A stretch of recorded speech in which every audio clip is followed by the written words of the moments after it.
Alrighty. Let's get Tailspire booted up here. Oh, there's actually a small update. Should have checked that before starting to stream, but it shouldn't take too long. Only a few hundred megabytes.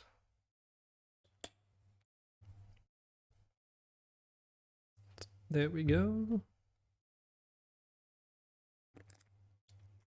Oh, the invisible drink is back. This time with pineapple / mandarin flavor. Aerate. Huh. Today's been... well, I was about to say a long day. It hasn't been a long day. But I'm a little bit exhausted already. Because I spent some time off stream doing some other... yeah, this intro is always fucking loud for some reason. There we go. But I did some off-screen campaign planning before starting the stream today as well. Because I need to get more acquainted with World Anvil. So until I'm feeling confident enough to navigate that website and setting everything up in there, and I have the baseline covered, I will probably not stream it. But yeah, we'll see how long it takes. I might backpedal on that at any moment. So let's get started with Tailspire today, though, because I have some more things that I need to do in here before we can start the campaign. First, though, I want to take a look at our... actually, let's go into performance mode over here. At our planes levels, and before I do that, let me just make sure that we are in the correct Twitch category, which we are not. Big surprise. Then I don't know, because this time I did switch it on restream, but well, one thing I didn't do is that after switching it on restream, I didn't go to Twitch and switch it there specifically. I did switch it on Streamlabs though, so that's... it's nice to know that this doesn't work. Even the freaking... I can see that. The even the go live notification doesn't even show the right thing. God, that is so annoying. They really need to fix that, and by they, I guess it's gonna be restream. Does it actually say the correct tags though? The tags are correct. Fucking weird. Oh well. The title is now correct. We're streaming in the correct category. Everything's Gucci. So let's get into some actual productive work here. So the first thing I want to do is that I want to merge all the planes boards here into one. And there's a couple of reasons for that, but mainly it's literally just for, well, at the end of the day, it's all for convenience, isn't it? But in terms of the convenience here, it's more about managing the individual boards and keeping track of where everything is located. So let's do something like this. That might work pretty well. And I realized, well, I've been thinking like since last time I streamed this that this would probably be a better approach to organizing everything, as it will be much easier for me to keep the style and level of detail consistent between similar battle maps. But most importantly, I think it just makes it easier for me to to navigate this menu here, because we can slowly delete all these boards. Because if I were to have like 6 boards just for the planes, I can see this already takes up half the list here from what you can show at any one point in time. So if we split it up less, I guess, so we'll still have like a generic battle maps without roads or something. Basically theme things together so that they're easier to manage and find.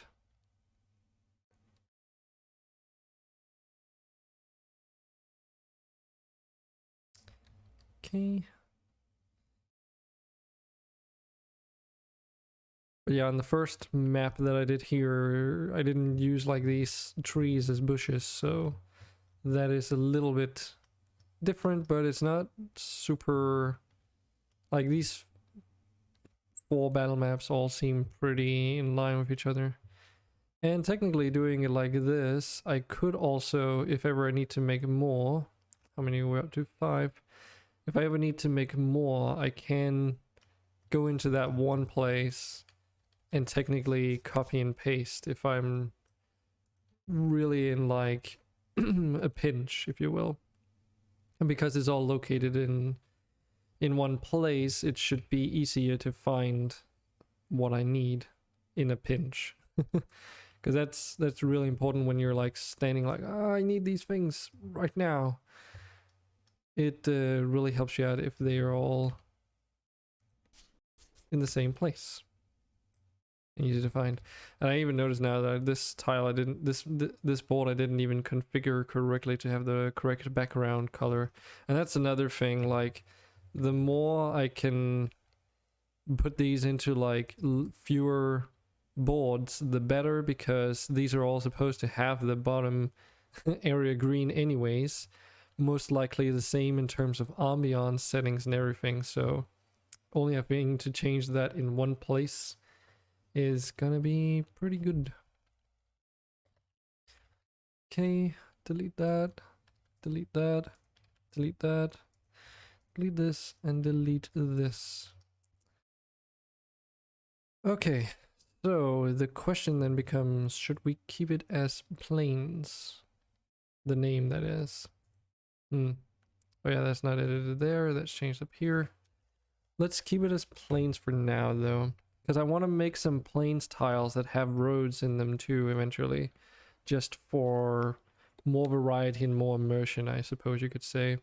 Because we do have the capability of building roads, so I was thinking, why not? And that might be something we'll do today. Before that though, we need to make some forest battle maps, and we'll probably aim at 6 of those too. So what we could do is to copy and paste this. Create a new board. Call this forests. And just pop that in here. Is that the center origin of the map? I think it might be. But the reason why I wanted to put this in here is not necessarily because I want to use this plate as a baseline, but just as a reference, so that I get sort of the battle map scaling in place too.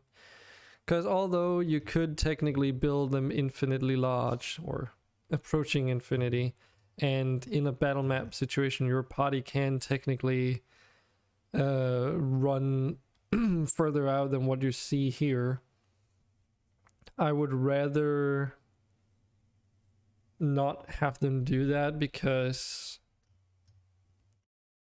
I don't know, it's like, oh, if you want to escape from the fight for some reason, then you'll have to like go to the edge of the map or something. Typical video game style. So what do we have for a forest map? Because I remember we have all these muddy tiles here with leaves on them.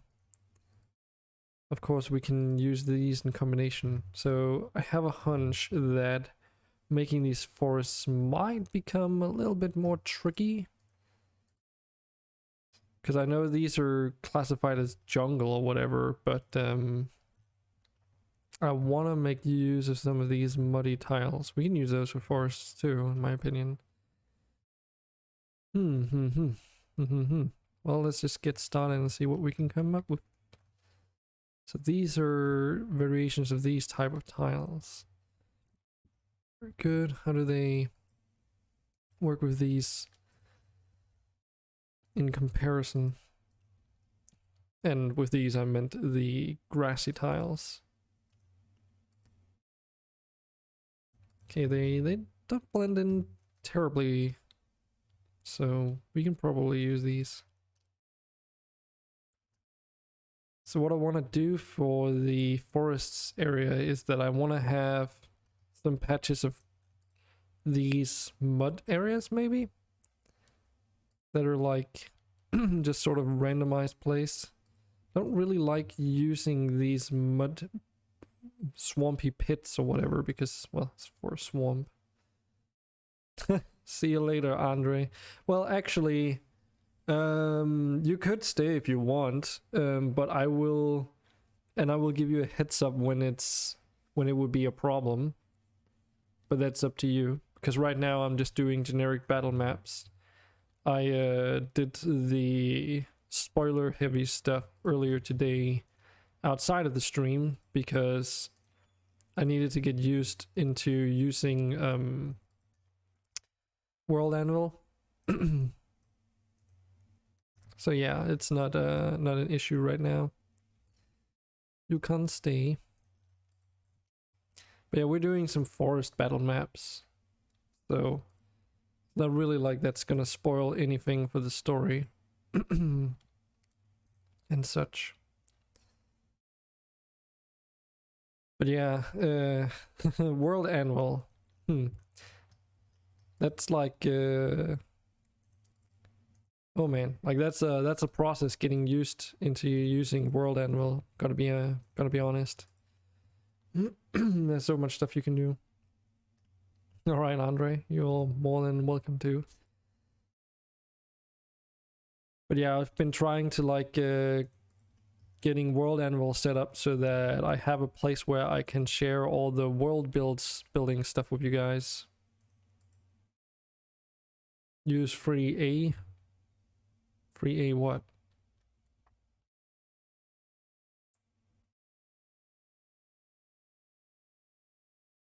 Use tree as weapon.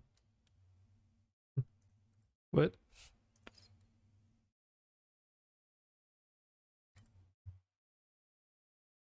Because I'm making a forest.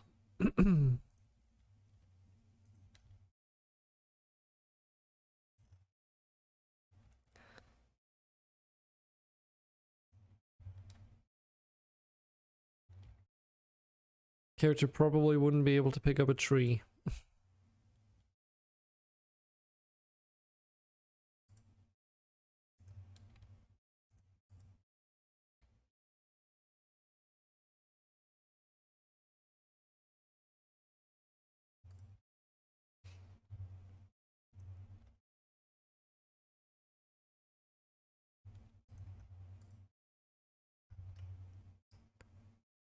Okay, so we need a little bit more terrain, I would say.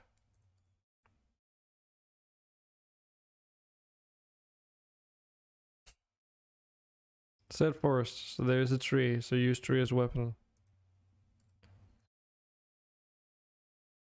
Well, for a second, I assumed you mean pick it up. Nonsense.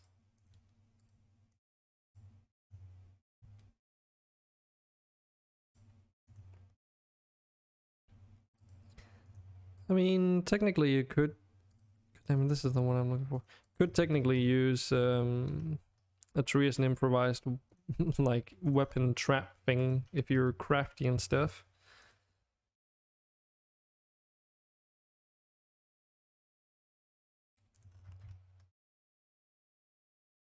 Okay, we probably need...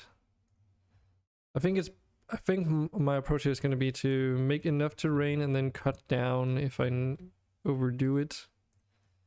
Because over here, of course, we have these height areas in the edge, which makes the central available area of that area, the battle map, seem much smaller. I use a tree as a weapon.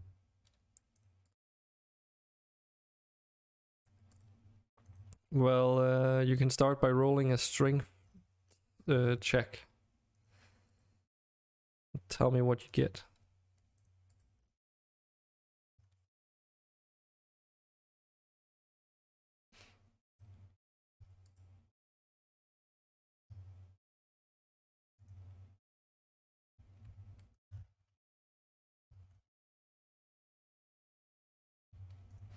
Oh no, you don't have a character sheet yet.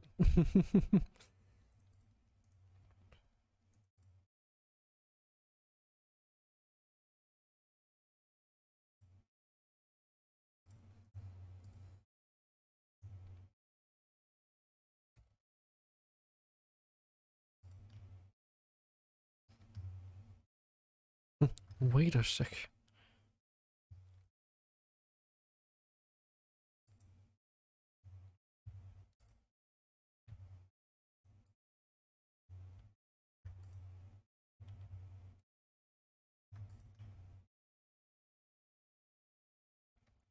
Okay. I think I just want to round off this area down here and then we should be good. Okay.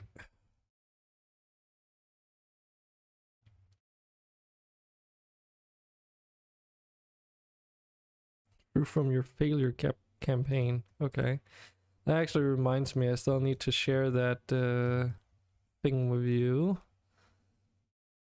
Actually, since there's not many people watching, at the moment, I might as well do that. So let's see here.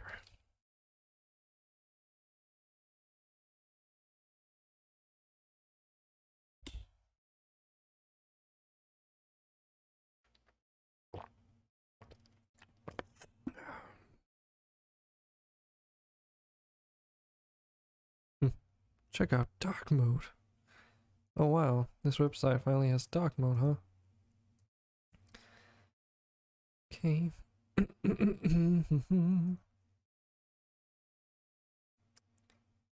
And I need this one.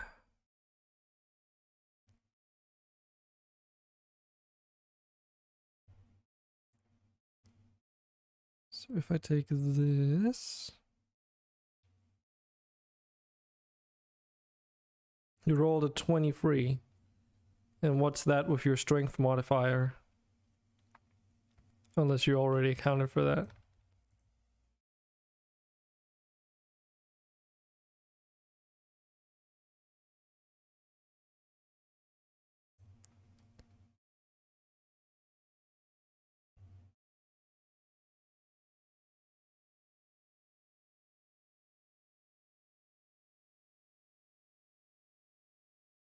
Okay, Discord, why are you not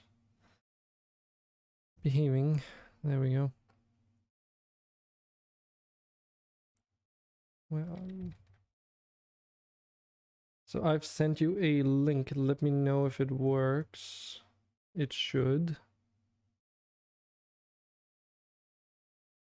Already counted. Well, I don't think depends on what you're trying to do exactly. Like, how do you want to try and use it as a weapon?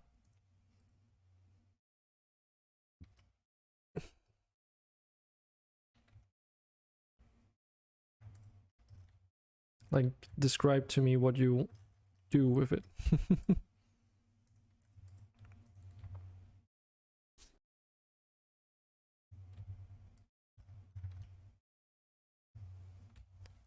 Okay, this seems to be a relatively good shape.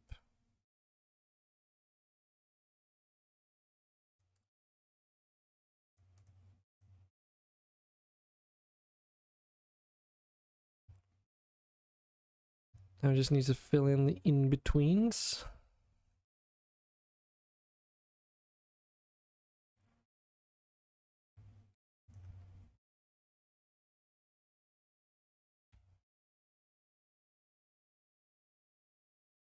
Hmm.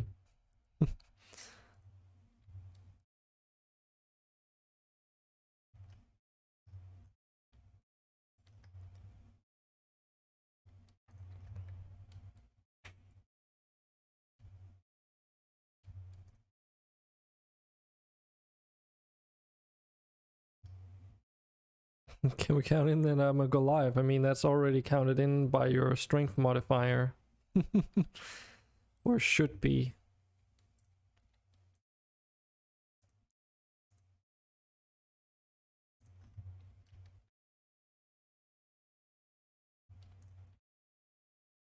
And of course, Goliath, sure, but how big is a Goliath?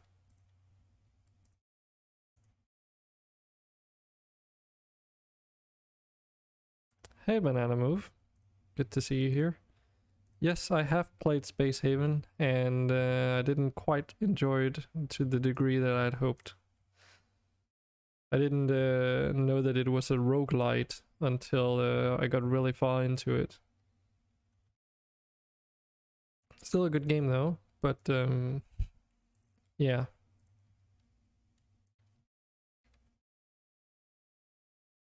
So I have something that was called like a strongman. Is that like a shit? Is that a feat?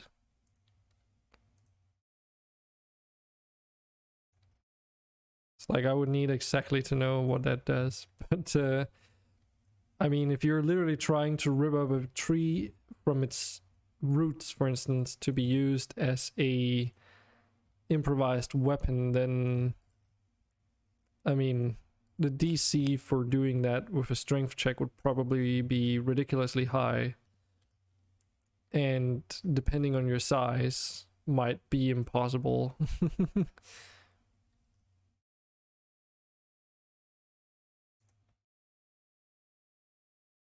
Race bonus thing doubles carry, push, and all that. Okay. I guess you would also have to take into account the weight of a tree. Twees are really heavy.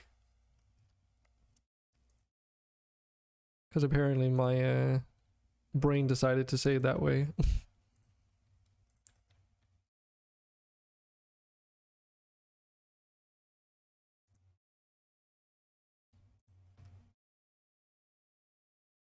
God damn it. You'd have to tell me what it's in meters. I don't use feet. But 8 feet, isn't that like pretty tall?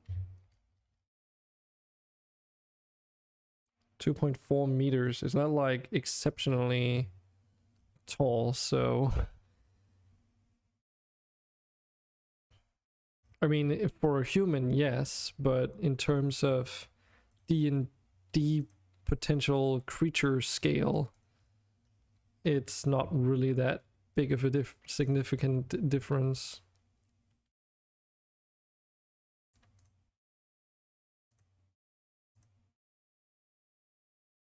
And I mean, you definitely wouldn't be able to wield a ripped up tree as a weapon. You're not a cave troll or something like that. Which even for D&D, I don't know how big those are. But just thinking like Lord of the Rings, kind of like cave troll. And even then, it would have to be like a stripped tree or something like that, not a full-blown tree with all its branches and everything. But you could probably, with the right tools and strength and everything, bend the tree down as like a trap, spring-loaded trap kind of thing, like an improvised spring-loaded trap, and use it as a weapon in that sense. Like you could do that.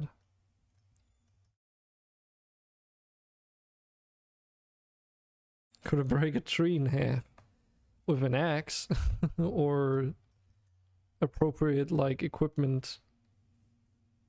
But if you did it with your main weapon, you know,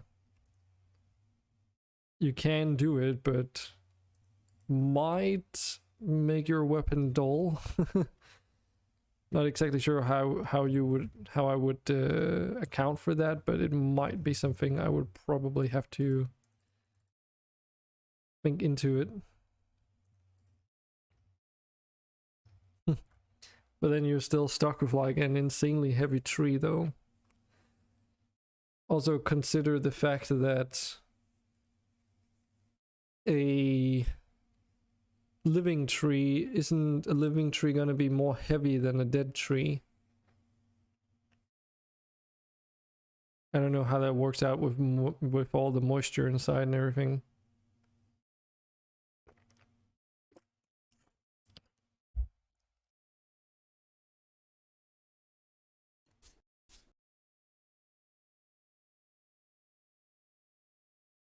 Okay, so let's try and see if we can add a little bit of depth to this. But yeah, it's like doing something like that is gonna require a lot of creativity.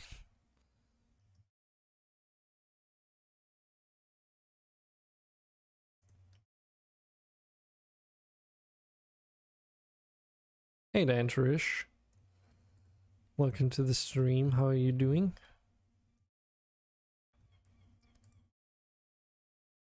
You didn't continue watching Phasmophobia, or did she stop streaming? Also, Andre, check your Discord, because you didn't quite mention it. Does the link I gave you work?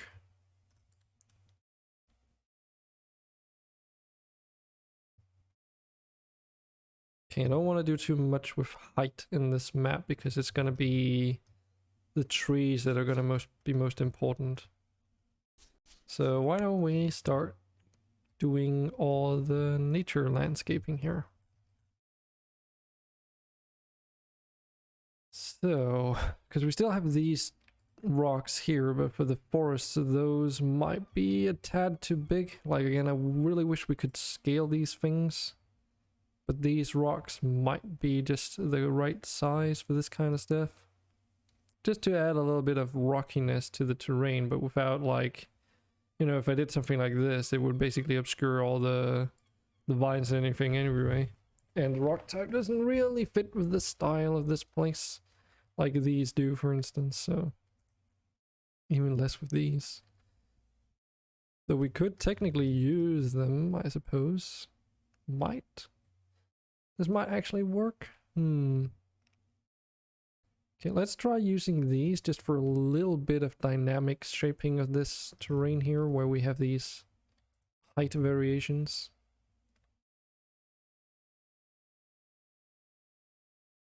Okay, if you're on your phone, yeah, don't do that. Don't worry about it now. But when you get onto your computer, make sure that you have access to it. It should be everything you need, really.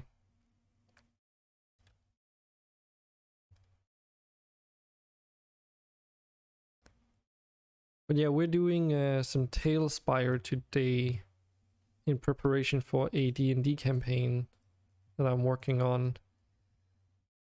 And there's still quite a few things that I need to do, but it's getting along slowly but surely. Hey Trueham, no, we haven't had session 0 yet. Whenever that time comes, don't worry, I will mention it during the RimWorld streams and such. It's just that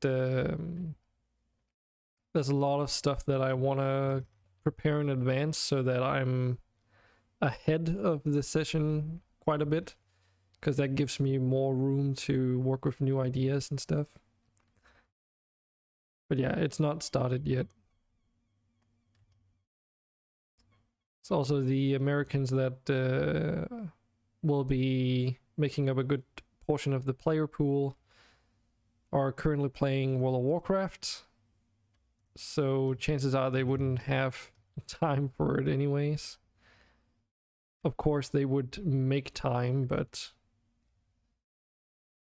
might as well do more prep work for the time being. That's what we're doing. And like, just to catch you up to speed too, today I was working on World Anvil earlier off stream because I need to figure out how to navigate that website. And it's really cool. But holy shit, like there's so many things you can do in there in terms of building, world building. And it just got really overwhelming and I needed to take a break eventually. But it's cool.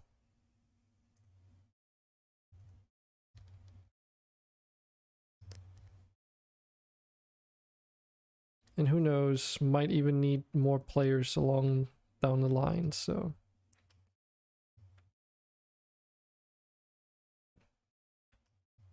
Because otherwise there's a possibility that with the people that I have in mind, might not be able to make it consistently enough so that we can actually do the campaign as like consistent as I want to. That makes sense. Okay, so let's take a look at what we got here in terms of options. This looks like a swamp tree.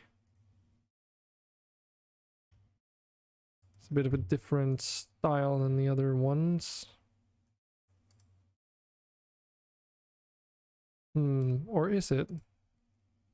I mean, this looks very swampy to me with the vines and everything. But is that the only piece that's like that? No, okay, we do have more in this direction. Okay.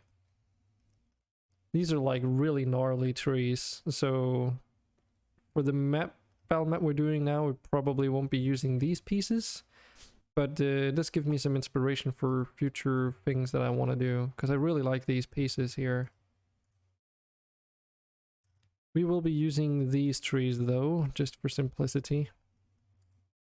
Which doesn't really give us many options, like it gives us this tree stump, and then we have this middle piece, and that's basically it. And then we can do these pieces as the top parts of those trees.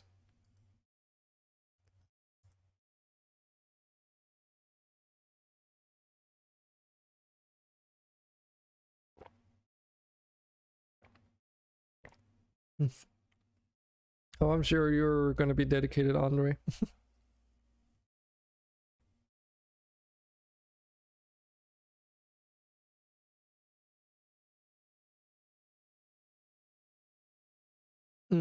Alright, Trimhemp. I'll keep that in mind. But yeah, that's another thing, Andre, I should probably mention to you. I have considered, I don't think I mentioned this on stream yet, but since I have you here, I might as well. I have considered that maybe it might be a good idea to do like, I don't know exactly, because the session 0 thing, we could do that as a stream too, but there's the possibility that a lot of things like might be unfamiliar to the other players. But secondly, also I was thinking that, okay, should I introduce you to the group first, or should like we all start out with like this at the same time, or should I wait until like we've had a session and then introduce you, just so that you get an idea if you even want to play alongside these people that you don't know. So that the chemistry or whatever doesn't become a problem, since people are very different after all. Okay, so how do I want to do this? Actually, let's not do it like this. Let's try something a little bit more advanced, I guess. Try and be a bit smart about this. You mix well with most people, in your opinion. Okay. Well, we'll see. I will probably ask them about it because they were, you know, there first, and if they say that they would like to do it in a certain way, then that's just how it's gonna be. But there's a good chance that that's not gonna be a thing, so I wouldn't worry too much about it. But I would just mention it.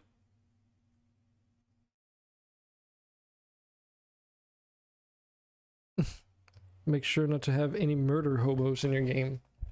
Murder hobos. Just want to give up on life due to all the NPCs dying.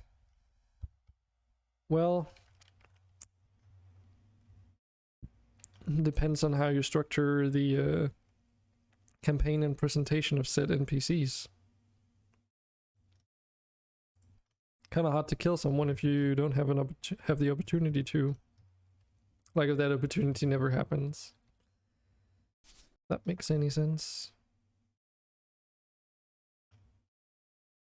Yeah, let's try and make these trees like as some prefab randomly, I don't know, random tree sizes.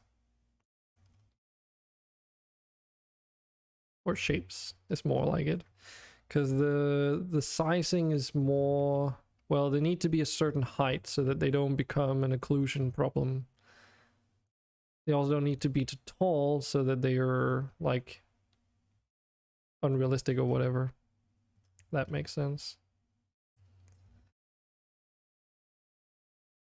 They need to be just right.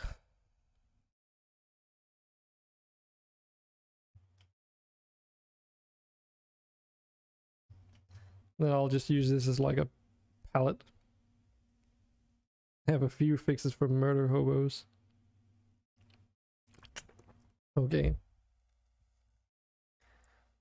So a regular character is this tall. Okay.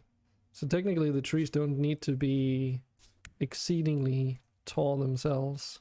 Because already this is pretty tall, I suppose. Okay. So let's actually do... So let's do 4 of 3 different sizes.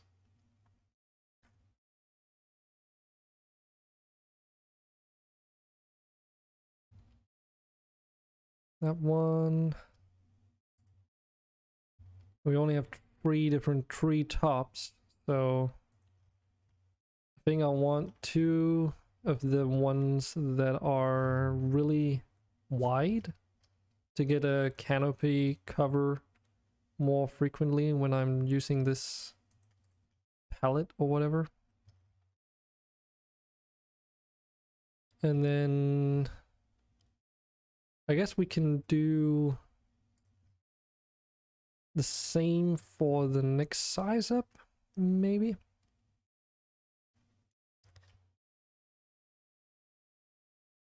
Will that be enough of variation? Maybe. I'll also just do 2 of those sizes and then... Or just 1 of each, maybe? Just for the variation. I mean, we can make more trees. So it's not really like it's a hard limit. But I do want to like create like a... not an awfully strict palette, but you know, some boundaries so that we don't overdo things.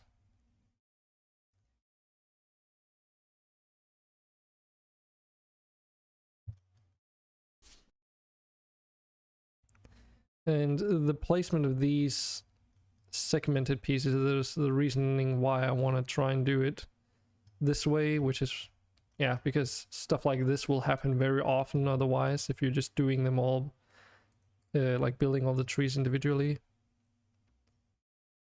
Since that's what I experienced when building the tavern. Getting the pieces to line up well enough is like a bit tricky. Because you kind of need to view it from multiple angles as they're not like perfectly cylindrical, I suppose. Set clear expectations. Be sure to check approve alignments and classes before the first session. No evil characters. House rule. Yes. I will probably avoid, like, will probably not allow evil characters for the same reasons.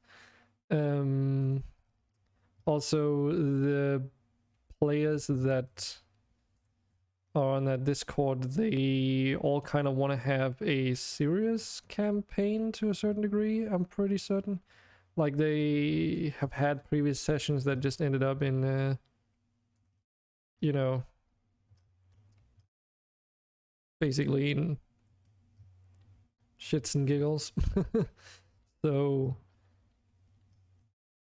I'm sure they would appreciate a campaign that's a bit more on the serious side in terms of, you know, not serious in terms of like, oh, hardcore political schemes and all that stuff, but more serious in terms of, yeah, what their players' tunes should be able to do and stuff.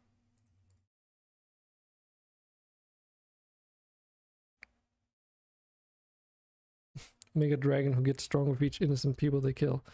I mean, that's awfully specific, though. And you can have that, just never allow that for a power gamer. If a power gamer gets to have a character that works in that way, then it's a no-go. 3. Okay, so we need 2 more segments over here. Because you can have that as long as you, as the DM and the player, have an internal agreement that they don't power game that mechanic.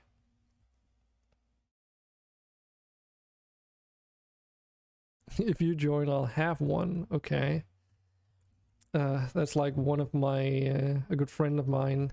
He always tended to do like fairly sort of complex secrecy characters in terms of his character build. Like last time I played with him, he had a character that had he used like a disguise kit apparently or something like that 24/7. So he had aliases and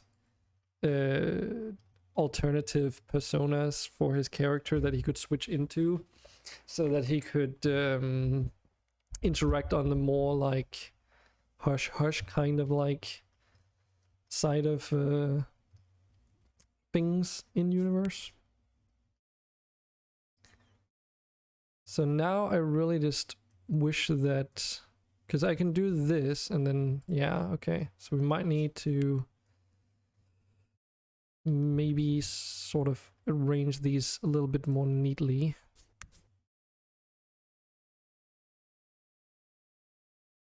Just so that they're easier to select. Yeah, because this is a problem otherwise. Now I really wish that you could group things together so that they stayed together, but to my knowledge that's not a thing. You can just only like group select things, but you can't group them together so that whenever you do select any part of that group, it selects the whole thing. I'm sure that'll come as a feature because it seems pretty essential to me. As I'm sure you will probably agree. Shit internet. Well, you were also on your phone, so...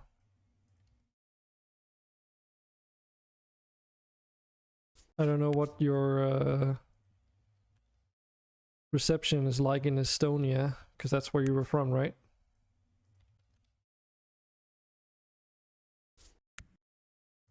I know over here it's like, depending of course where you are in the country and what provider you have, sometimes you just get like really weird reception issues.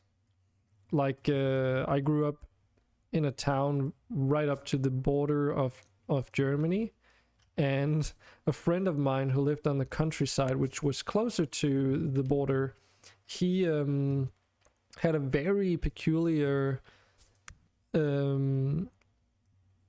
like internet phone reception issue when he was at my place. Because basically if he was in our house, he had to be standing right next to my window, otherwise he would lose reception simply because we were so close to the border. You have a question? Go ahead.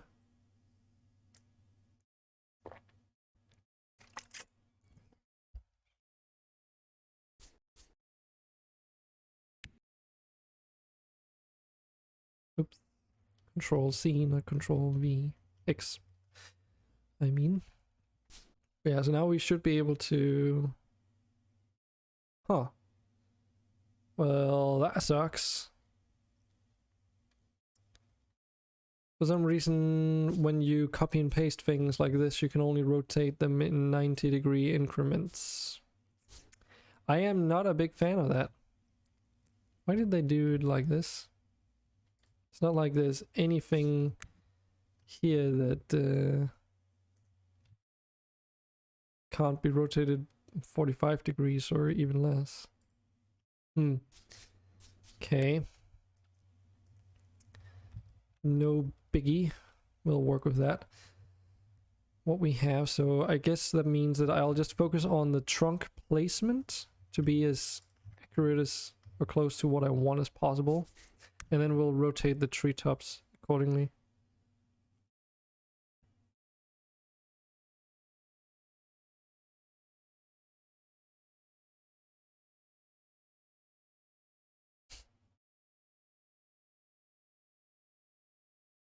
You overthrow. But that sounds more like a war game than a D&D campaign. What if I would hit a tree with an enemy?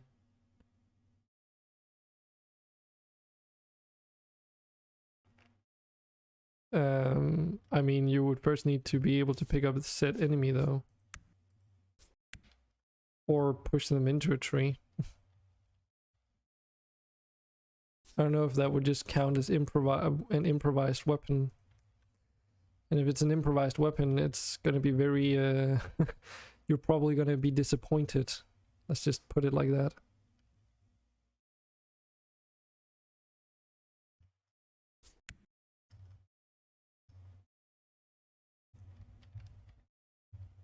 Can I then break the tree? Probably not. Unless enough force is behind it. And mass. Also notice that the selection will snap to a certain height if I release the height adjustment thing, which is a little bit annoying. This definitely needs a little bit more work. Because this thing is slightly floating as well, but that's more like because the terrain is actually dipping down there. It's not completely flat. But yeah, I'll just be like eye-dropping random trees here and placing them in fitting places. Or I'll try to anyway.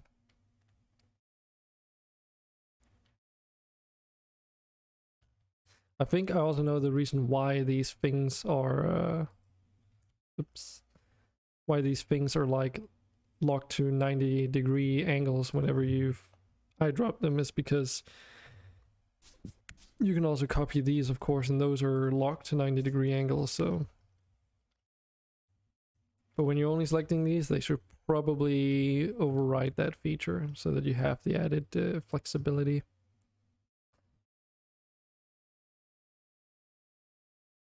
Well, would the enemy at least die? It depends on how much damage you would do. It's not gonna be like one-hit KO just because you threw them into a tree.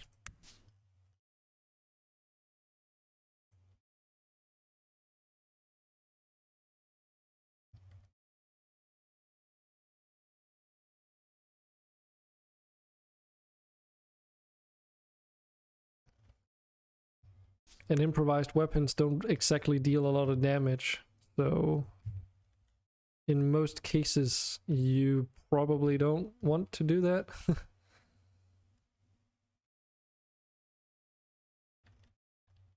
At most you'll get, like, it'll be an inconvenience to the enemy and probably knock them prone for a round or something. Like, that's probably what would happen.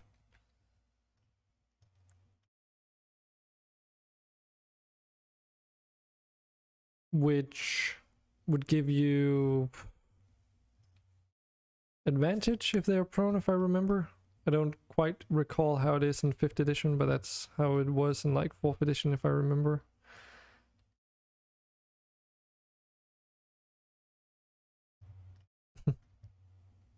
Well, if it's a strength check you're thinking about, it doesn't matter what you roll. Unless you rolled a 19 attack, then you do 19 damage.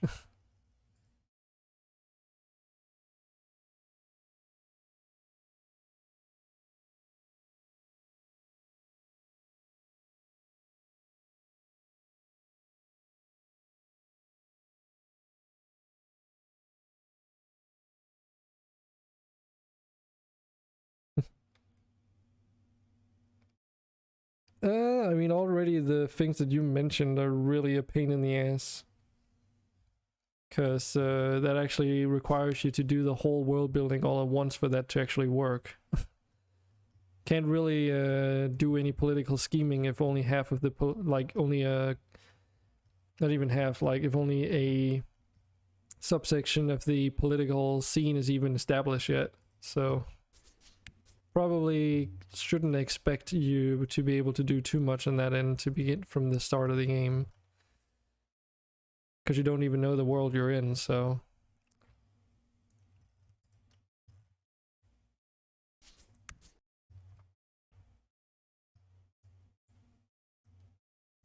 that being said, though, there are going to be political related things in there, but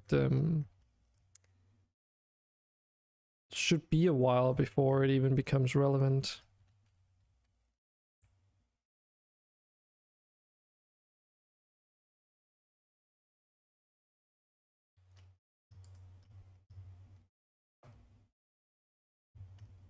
Hmm.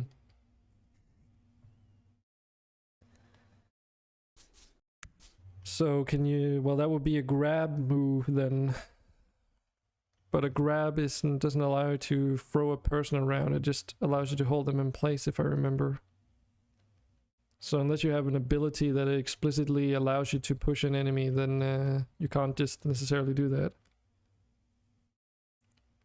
Because by the fact that you're trying to grab them, they would probably get an attack of opportunity against you. So, like, you're literally going in close range without a weapon in order to try and grab someone. Yeah, you're probably more knowledgeable about this, True Hemp. Again, as I said, it's been like a while, like years since I've played 5th edition, so I'm just going off assumptions mostly.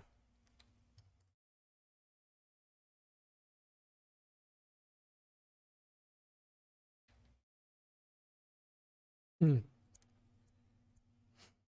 But yeah, you would have to push them in, but then it's like you're pushing them towards something and it does probably little to no damage. Like, you probably will do more damage if you just swing your weapon at them with a basic attack. That tends to be the case for D&D. I could override some of those things. Did I literally? Wow, okay, I managed to fucking randomly pick the exact same tree. Cool. But yeah, for D&D, it's like, don't expect to be able to do too much damage that way.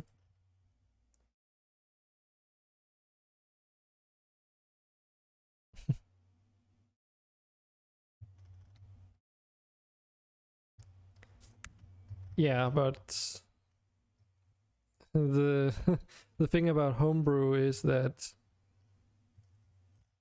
to a certain extent, because otherwise you'll just keep coming up with random ideas, and then I need to assess the balance and everything. That's the whole point of using D&D as a system, is that, you know, we don't have to come up with too many on the spot rules for everything.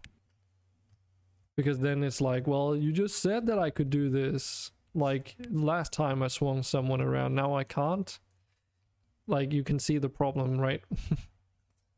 Inconsistencies start to form, and I won't be able to keep up with it.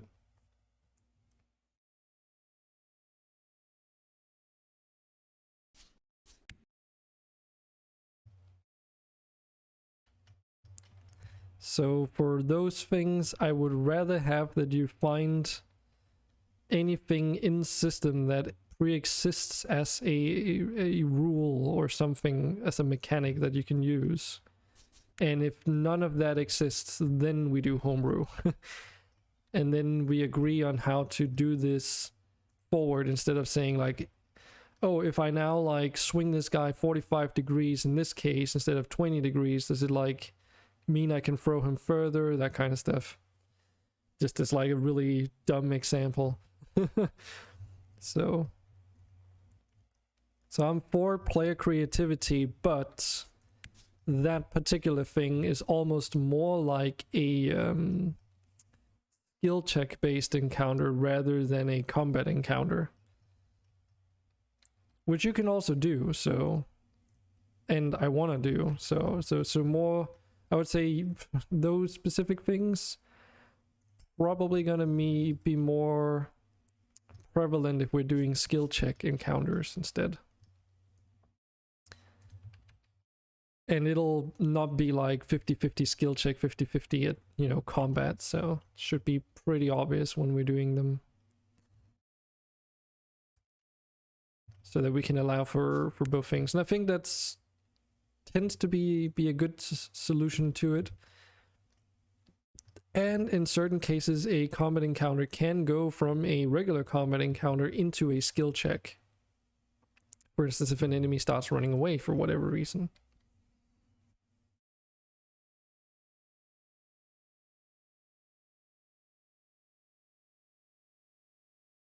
Yeah, but it's also a fantasy universe, so natural rules may not apply anymore. Because if Andre is wielding like bracers of strength or whatever, well, I guess that would give you strength of some kind in that case, based off the name. But let's say you have a magic item that allows you to do something that's not grounded in physics. That's when it becomes even more tricky.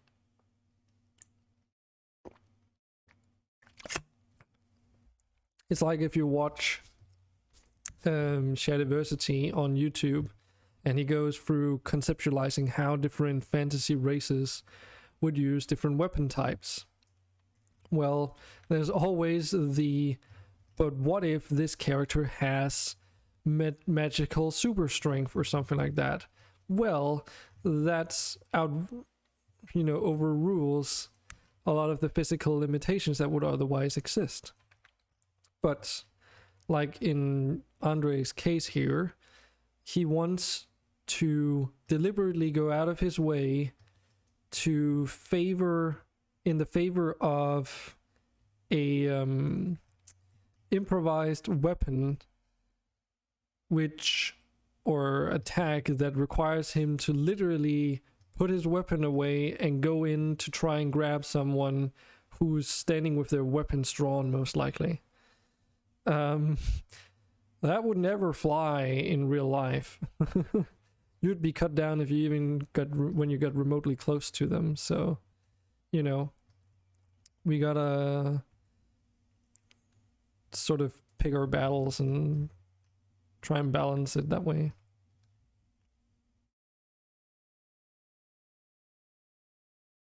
Exactly. So it would be probably an improvised weapon attack when the person gets thrown at the tree, but then isn't there also technically rules that you can use for fall damage, which maybe you might want to use the fall damage rules there then? So if you're falling from a certain height, except you're getting thrown, horizontally instead into an object and you collide with it, then when you collide, then it's that distance that you got thrown or something. I don't know. Still, it's a little bit weird, right? But that's also why I say, like, as a homebrew, if nothing else is found, I would probably just say, oh, you knock him prone. End of story. Maybe do like a 1d6 damage or 1d4 damage, and then move on. And also, it would be Andre's strength check against a strength check from the enemy in question. And as a homebrew rule, if it doesn't actually exist in there, it might even trigger a attack of opportunity from the enemy if Andre's strength check fails, simply because he's trying to move into a close range with no weapon and try and grab someone.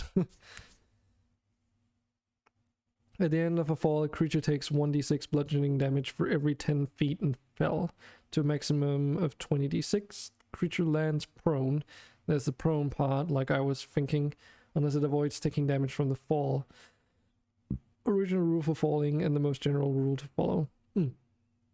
So basically, if Andre can throw him 10 feet into a tree, then that will be 1d6. And the enemy is knocked prone. So I think that's probably how I would sort that. Does that make sense? Okay,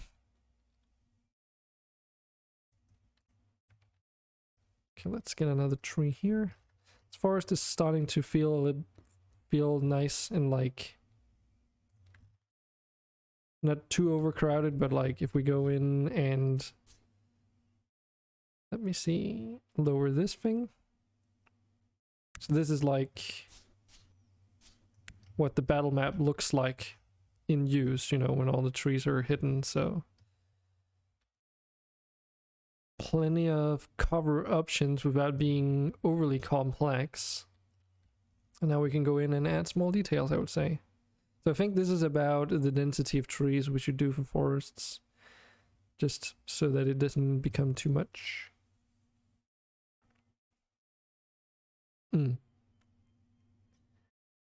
Yeah, I mean, this is again like, you know, a very specific thing that you would have to find out when we're like playing anyways, because there's so many rules and special cases that can happen, so those things you can't really prepare for. It's all about experience. But it definitely helps having a what do they call them again in the 4th edition player's handbook? Basically having a player that is like a rule writer or something, so they will be ready to like check up on rules and stuff. Rule lawyer? Yeah, I guess.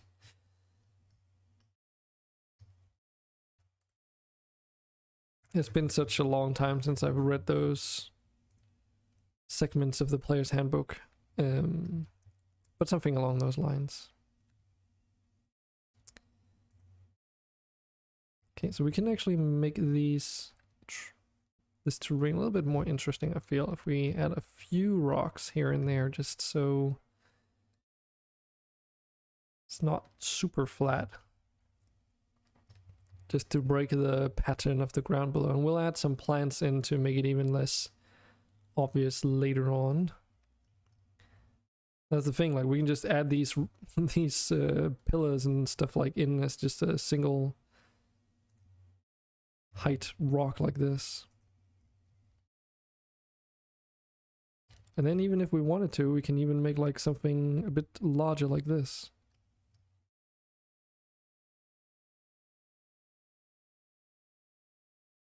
Or taller, I should say.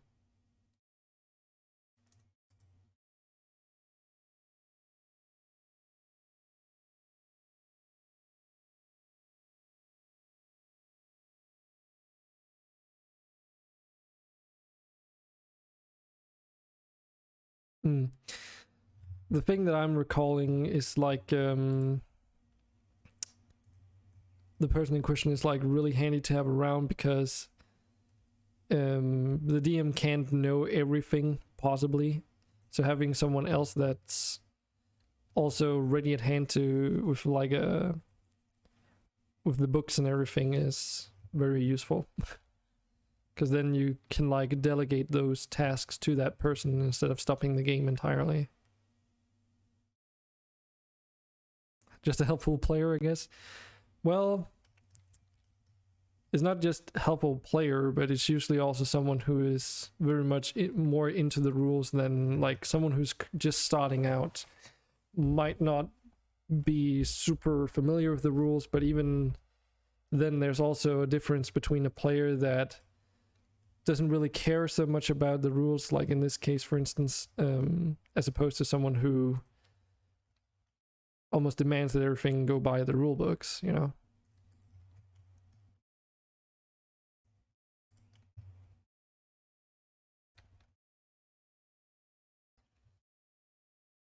But again, I can't quite remember because it's been so long.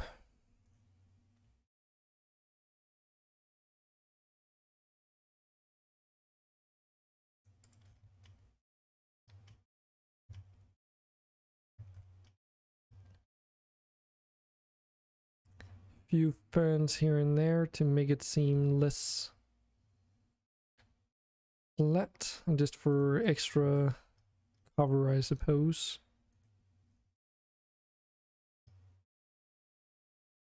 Session 31 ended last night, jeez.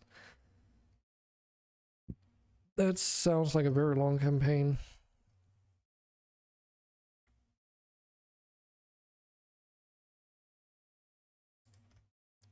Well, it depends on how long your sessions are, I suppose.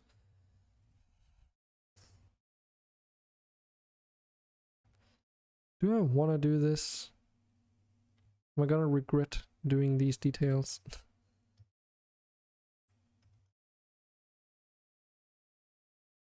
They're kind of not really necessary.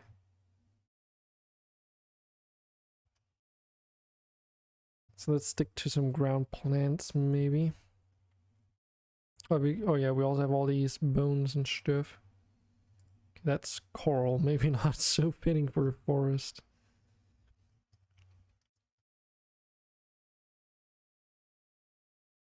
I do like these fern plants though, they're pretty like decently sized. And they look visually good.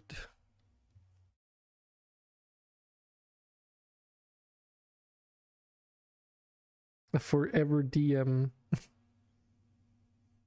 Only regrettable if it doesn't make you happy or proud. I mean, Papa Race is right. And welcome, Papa Race. Because you haven't been lurking in here.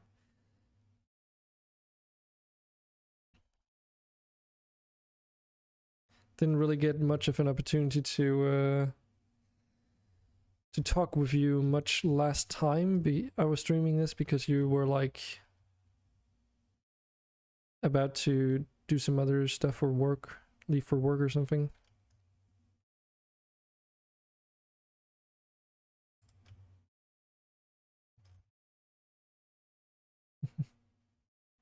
Yeah, looking what I do best.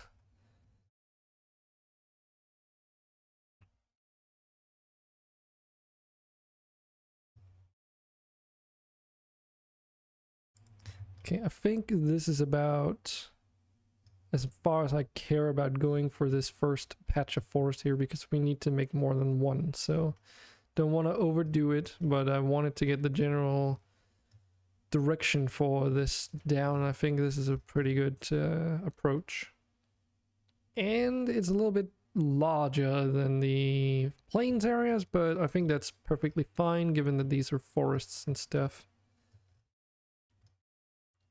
So why don't we do another one? It's going to be the exact same approach.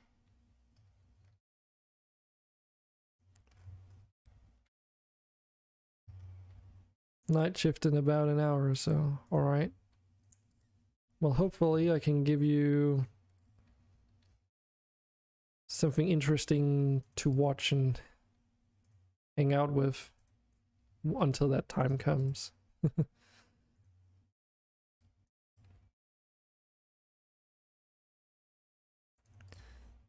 But yeah, I'm really looking forward to get this campaign actually started. It's been way too long.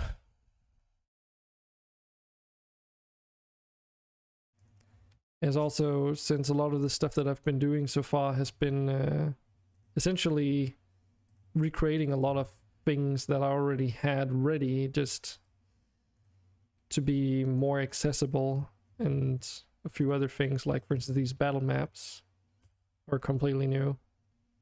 But yeah, just because I've been having to redo a lot of things that I'd already done, it feels like I'm not making much progress in terms of preparing for the campaign, but I do know that I am doing so.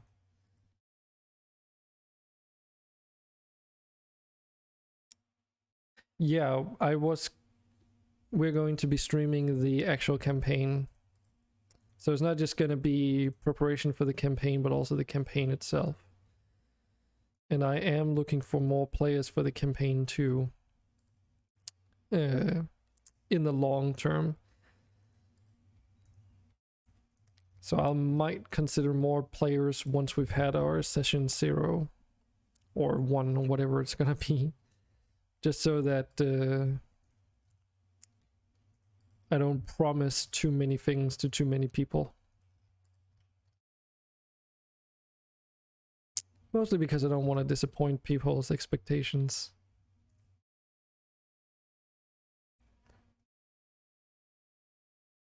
Don't let yourself put the story or anything else before the fun of the group.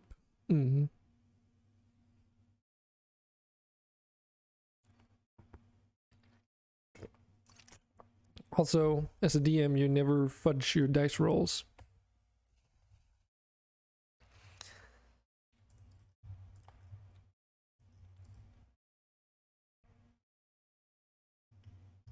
Hey Kato, is the game good? This is not really a game, Kato. This is a tool for making battle maps for, well, not just Dungeons and Dragons, but any grid-based system, really, that is set in a fantasy setting.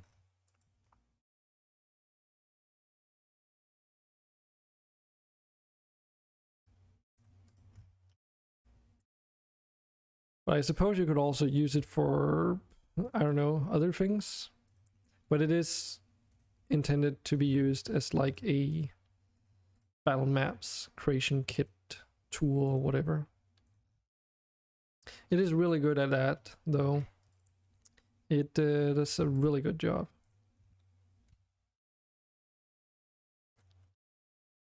Doesn't have the same capabilities as something like map tools or Roll20 in terms of macros and stuff, but I don't personally mind because I think it's more important that the players actually know how to do their dice rolls than use macros.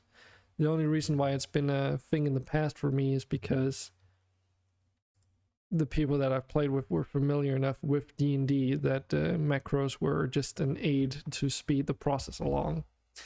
Because we were ending up sometimes spending a little bit too long in battles on occasion. So being able to simplify the stat calculations was definitely a benefit, let's call it that.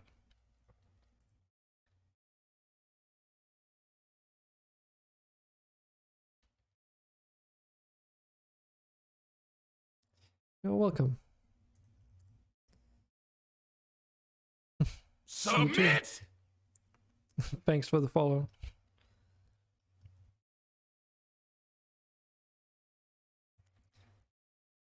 Okay, so let's fill in these in between tiles just like before. Hitting a piece of rock off a mountain. Okay. But since you say 40 turns, that tells me that the player was doing it within combat. Why? Like, that just makes me curious as to why. Because that means something else must have been going on in the background while he was doing that.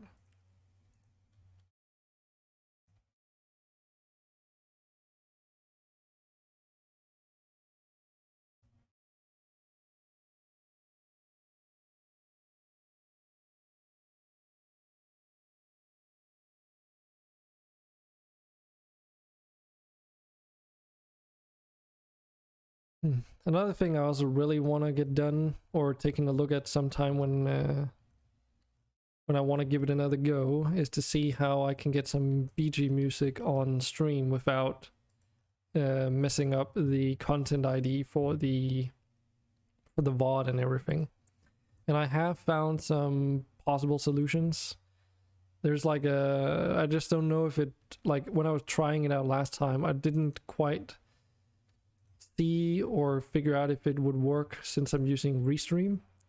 But the general gist is that you basically record your audio to a separate audio track like you normally would, but then you specify that one audio track goes to your live stream while the other one goes to your VOD creation through like Twitch, because you can apparently separate those using some black magic. Because it's a bit quiet when I'm doing this, and normally I would have like I don't know, some Rhapsody of Fire or something going in the background just to keep the mood there and get the feeling of epicness.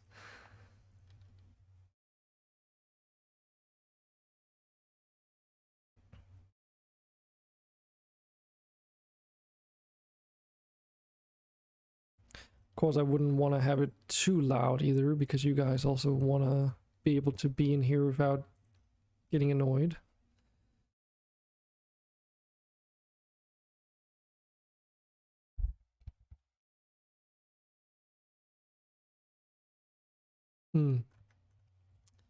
That's interesting. Like, I've been watching a bunch of videos from XP to level 3 on YouTube. And he made a video on fudging your dice rolls. And he keeps saying, like, I never fudge my dice rolls, except he totally does. It's just that if anyone asks him, he says no, but the reality is different. And that's because sometimes as a DM, for the experience of your players, you might want to reconsider and fudge your dice rolls. Simply because sometimes the balance on the stat blocks for certain creatures are not that balanced, even though they should be. And that's like one of the major issues with D&D is generally combat scaling and stuff. Especially in more recent times, since they've done that whole transition to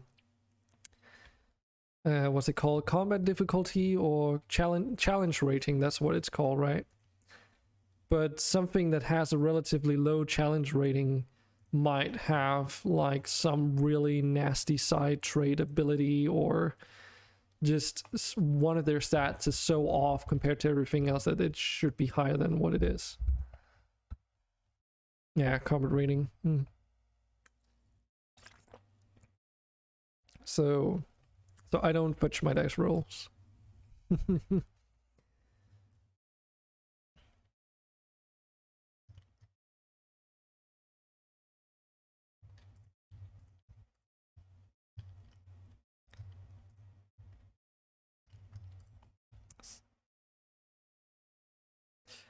Well, true, Hemp. I don't either.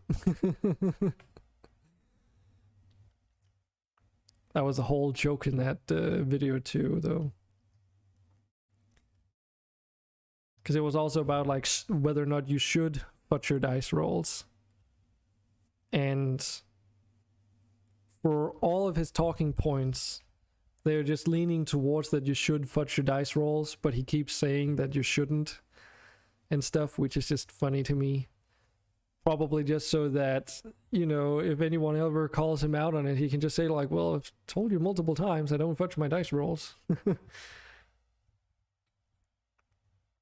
There's certainly a time and place for it. I mean, I don't want to kill the player, but as per my 2nd edition history, I do let them suffer a lot. Maybe more than I should. Yes.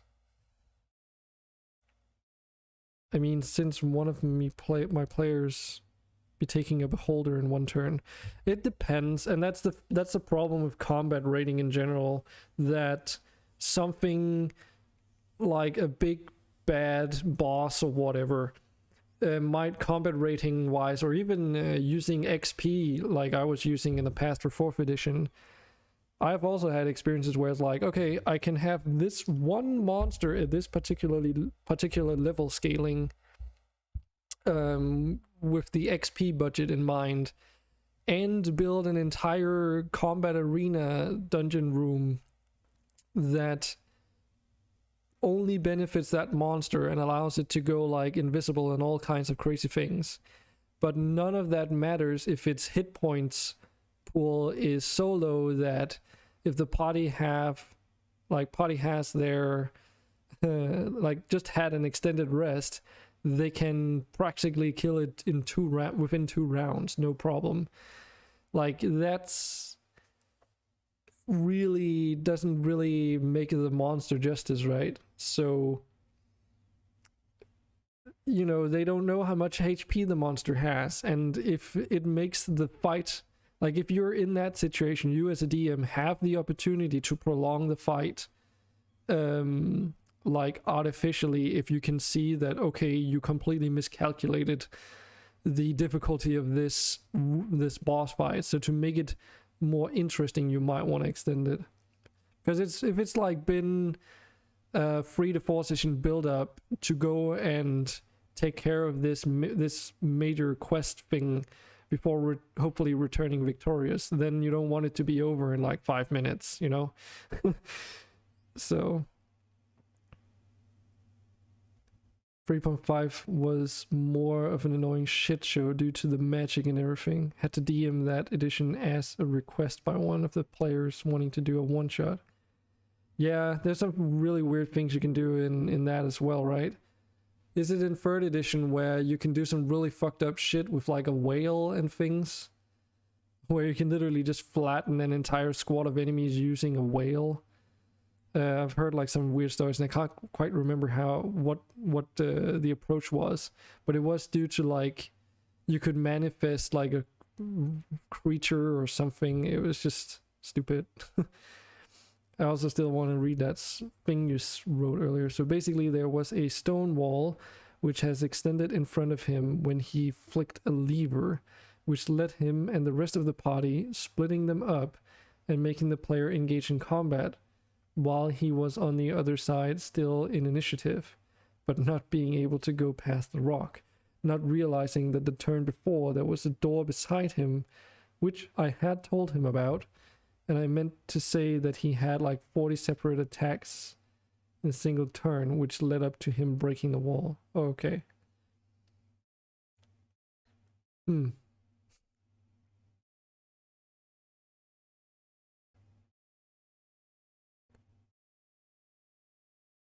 So he extended a wall with a lever.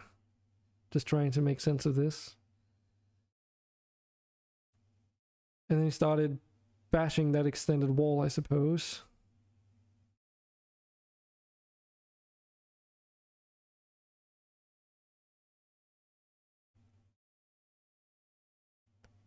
And they didn't investigate that door even though you're told, so they just purposefully ignored that door, which was important in this case, I suppose.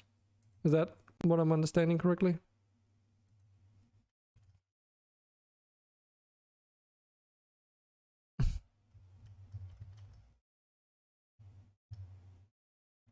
Oh, the door led to the other side, okay. Murder hobo tendencies. I mean, barbarians have always been like a weird thing in my opinion as well. It's like when I first started 4th edition, there was a guy there who was trying to min-max a barbarian because he read how overpowered they could be, and we landed in fights with like all kinds of things, and he could do, what was it, 100 and something damage in a single turn at level 1, which is just ridiculous, because that meant he could literally take out a young white dragon within 1 turn.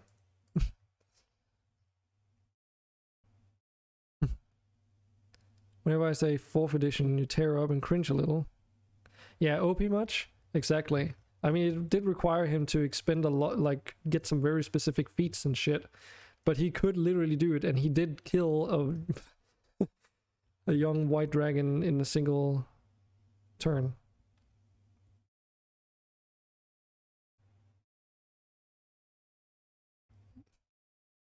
I've played the most of D&D in 4th edition. I don't see what the problem is.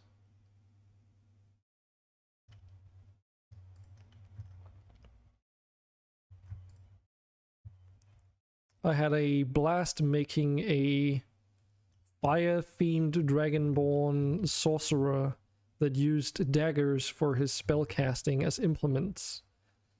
Everything about the character was fire-themed, just because I wanted to see how well you could do with a character that could only do fire-based attacks, apart from basic melee attacks, of course. But you get the gist. And it worked surprisingly well.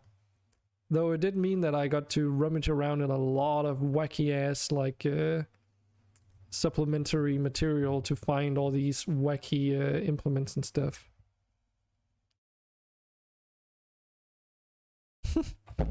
Oh shit, you read the player's handbook and burned it. It's a niche edition for a very few type of gamers.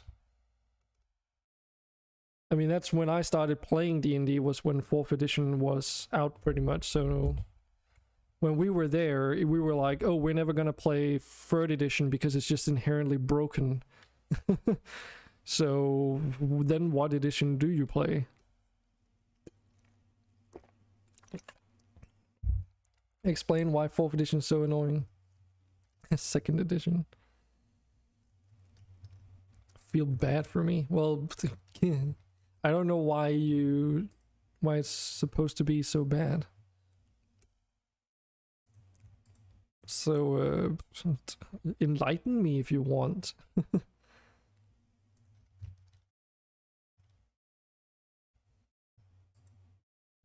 Or I will forever feign ignorance.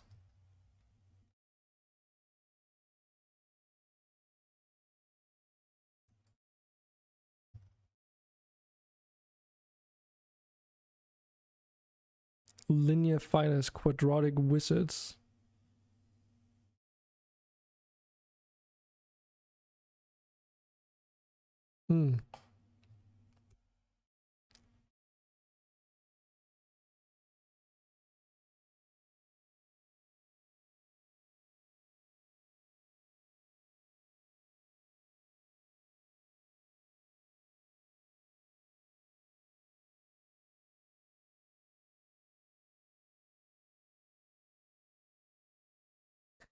Oh, so that's what you're talking about.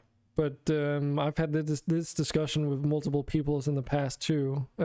Particularly one who was like, in gardening Pathfinder for its role-playing,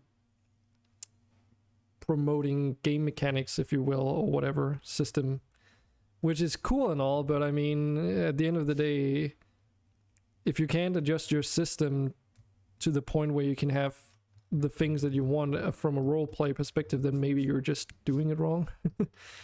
Not to be like criticizing or anything, but you are the one in control at the end. Sure, it's a system, but it's like with everything else, rules are there to be broken.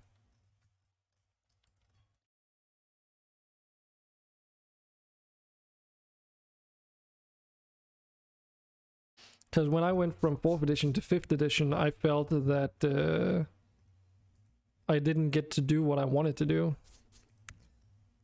Which was, I was really loving the feats and all the different things that were available through all the different material for 4th edition when building a character.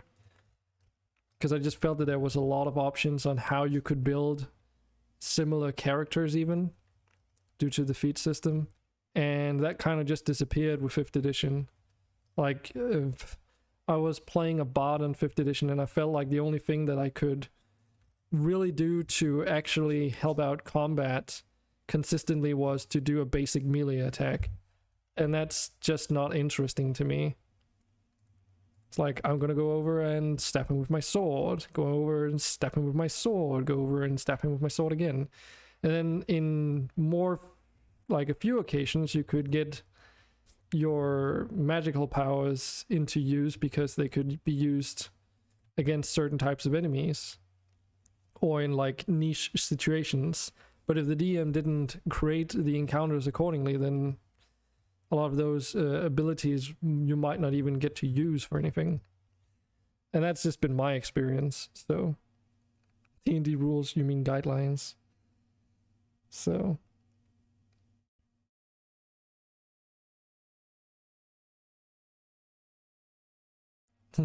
Fifth is a sad kindergarten version to bring in more players and make more money.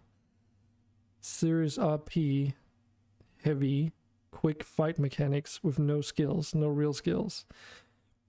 3.5 had the skill game on point, and second just written in gold. Okay. I just assumed that with 4th edition they just expanded it more outwards. Because there's like a fucking billion feats for 4th editions. Yeah, as a biased opinion, I mean, it's always going to be that. Because just like with me, I grew up with 4th edition, so that's what I know. And that's where all my memories are in. And there was a lot of like asking the DM. So I've read in this book that this item exists, and this is the background story about it. Would it be possible for me to acquire it somehow, and what would it take, you know?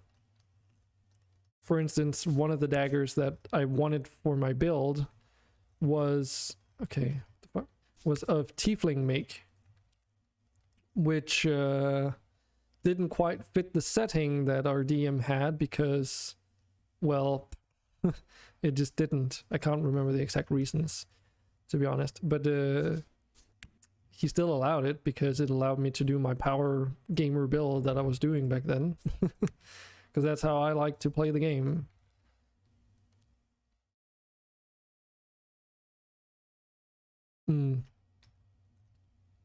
Yeah, so that's just probably an age difference or a preference difference that's speaking then. But yeah, that's just how I've had it.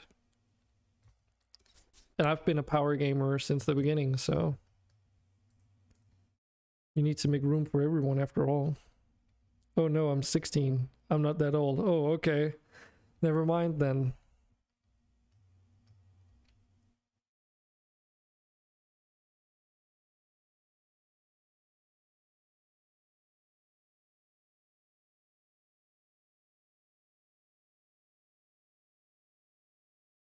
I mean, 5th edition is easy mode. I can already see that now compared to 4th edition.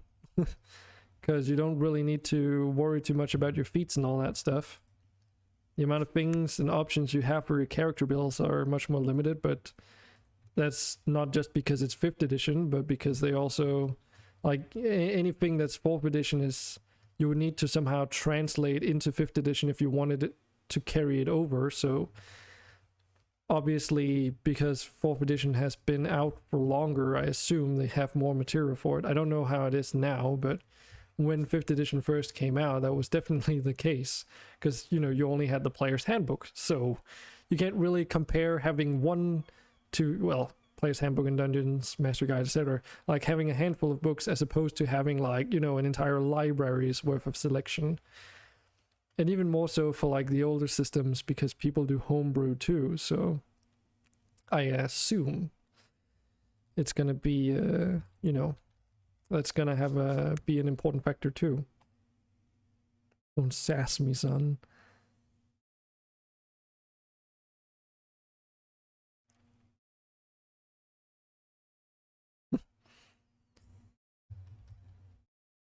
But that's interesting because that means my age falls in between you two.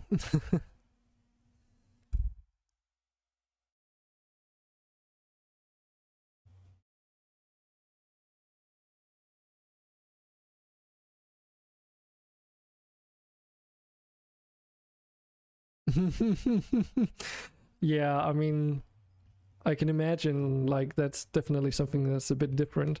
I mean, my upbringing has been heavily leaned in towards, like, LARPing and stuff anyway, so, you know, Lord of the Rings were the craze. We started playing D&D as a side thing, and we're also doing monthly LARP scenarios. So that, and when as soon as your parents get involved in the whole thing, it's sort of like, okay, you're not really gonna be labeled as a devil worshiper anymore.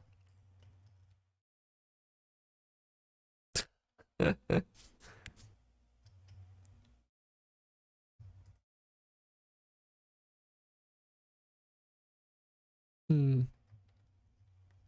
Oh yeah. She has definitely been supportive, but not just that. I mean, she even participated. There were some few summer scenarios where it would last like over 3 days with sleeping in the woods and stuff, and she would actually also partake as like part of the inn and stuff. Or was it? I don't actually. I think she might just have been there to take pictures, but she did still dress up for the occasion so that she blended in more. Like she was also mostly the photographer.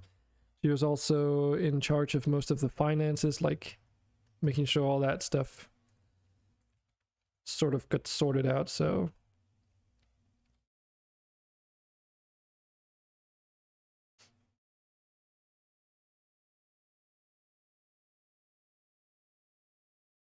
I mean, Middle Earth, Lord of the Rings, yes.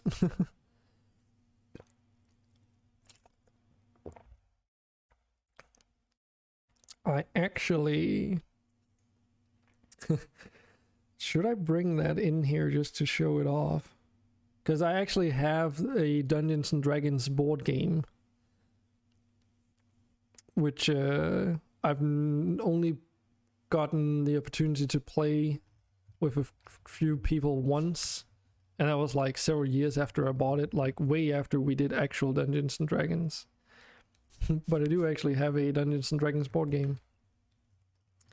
Obviously very gamified, but pretty cool. It's like an pretty old one at this point. I mean, it's all relative, you know. So I don't know for you what old means.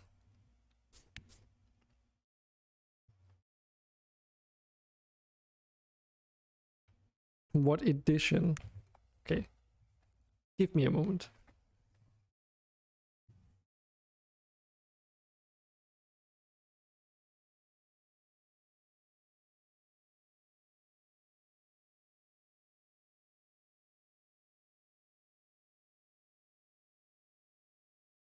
Let's see how much of this you guys can actually see. Because my webcam settings and everything.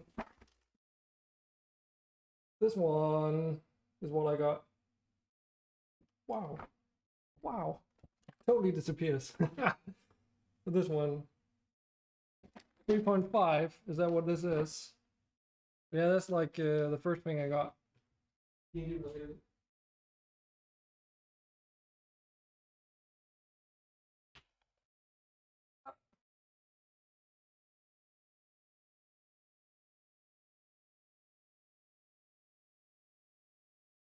Obviously very dusty and stuff.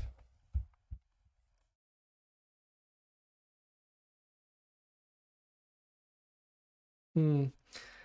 It's very gamey though. Like it's purely a dungeon crawl. So, well, I mean it's a board game, so it's like what do you expect? But it's not really much plot development or actual D&D in there in terms of world building. It's just like, oh, you go to this dungeon and you do things and your characters level up and they get equipment from the chests and stuff.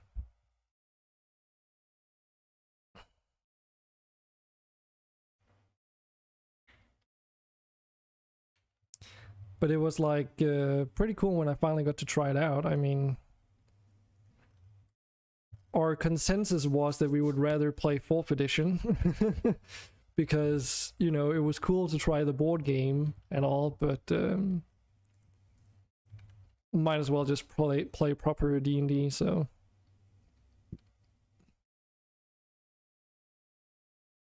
Hmm.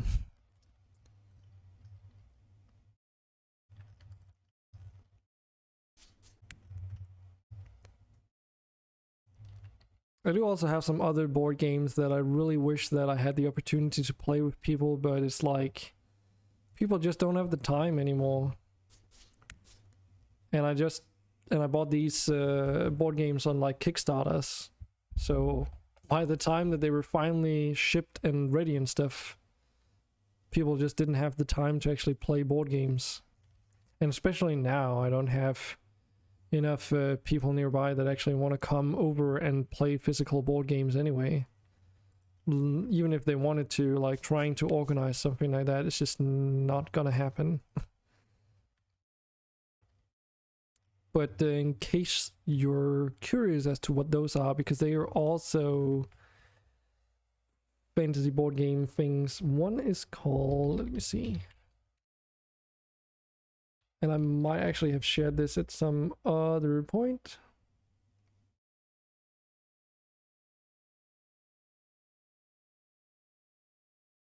Yeah, no one has time.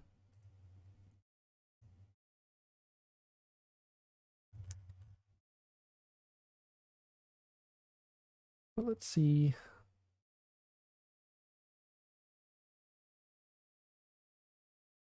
Ah.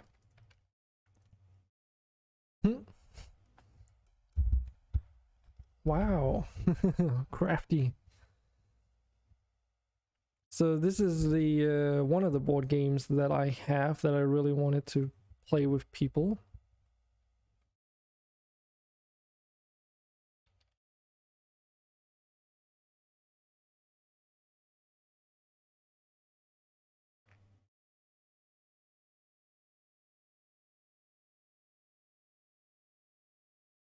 And the other one.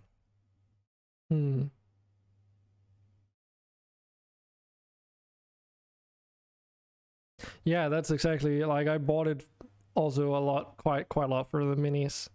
Not gonna lie. The other one is this one. Don't want to spend too much time trying to find a better link, but you can look it up yourself. But yeah, they're pretty high quality stuff. Yeah.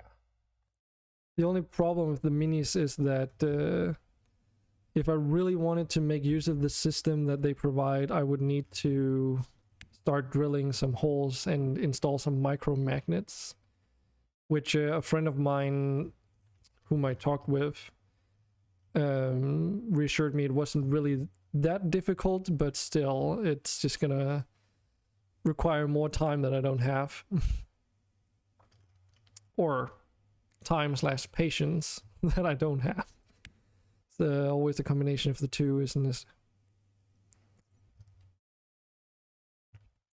I tried playing with some people, but oh man, it's like really rule heavy. So imagine if you had to relearn everything that was D&D from scratch on a session 0 without realizing the scope of things.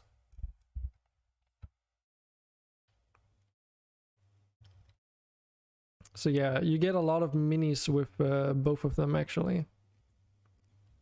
Both board games, that is.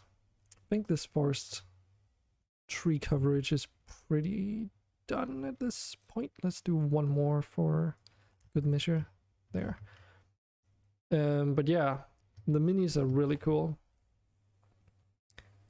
I also have been part of now that we're talking minis, also been part of a lot of the Reaper miniatures Kickstarter, so I also have like 1 billion of those that I should really get into painting. But it's like when you're not getting paid for that kind of stuff, it's just, if you also want to play video games, you just can't find the time anymore. Like, aka not doing it professionally.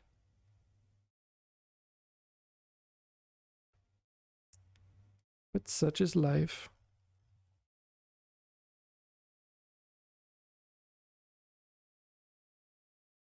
The fuck?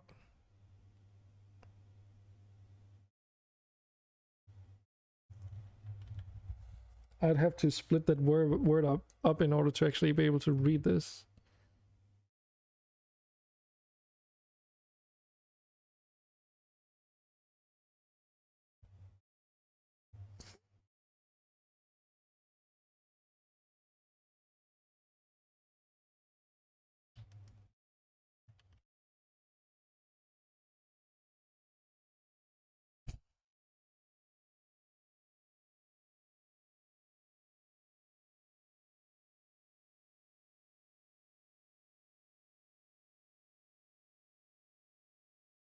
I felt that there was some spelling mistake in that sentence, but it's pretty close. It's not one word though.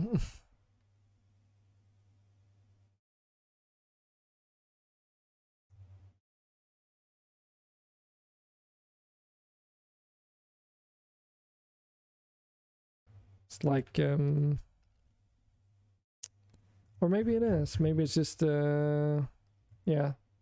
No, that's also not what I was supposed to copy paste. This is what I was supposed to copy paste. It's a profession.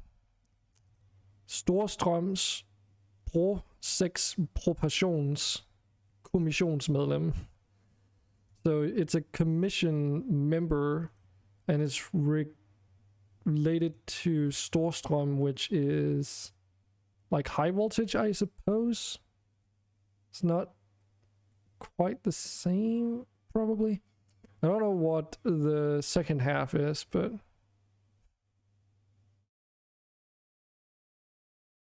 okay, so it's over, like, it's like awfully specific.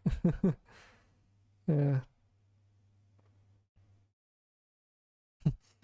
When I retire, I will finish them. Yeah. Except at that point, you'll have so many minis that you will never be able to finish them. But hopefully also you will be able to actually paint them, since, you know, eyesight usually doesn't work to get, like, it doesn't really evolve well with time. So that's like my main concern, is that I one day won't be able to see the things that I like to do. So hopefully it's not gonna become that bad.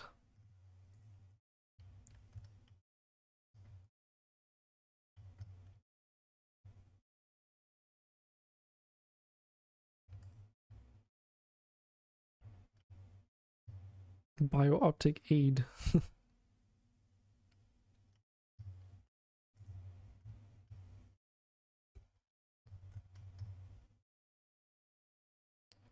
I mean, it also depends on how far in the future we are, so could be that we have the technology to rebuild ourselves at that point.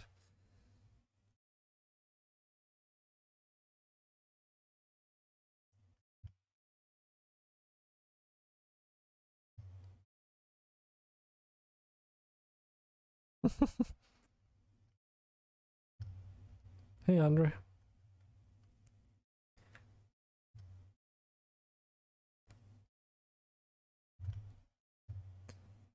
Just so we're clear, it's not Elon Musk that's inventing stuff, he's just facilitating it. Just is maybe a strong word. He is facilitating it, which still makes it possible to even happen in the first place. But yeah. Actually, I've just realized something about these things here.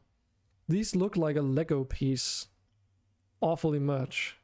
It's not entirely the same, but just the fact that they have those almost stud attachments down the bottom makes me think of Lego pieces.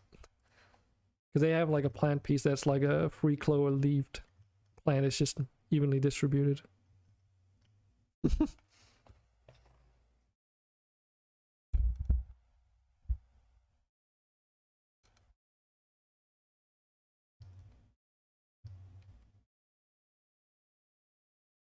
He's the bankroll, yeah, but no money, no means.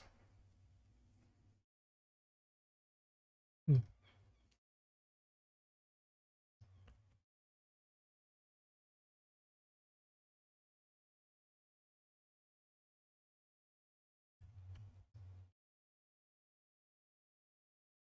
We have like these really weird shaped rocks here that I don't quite like.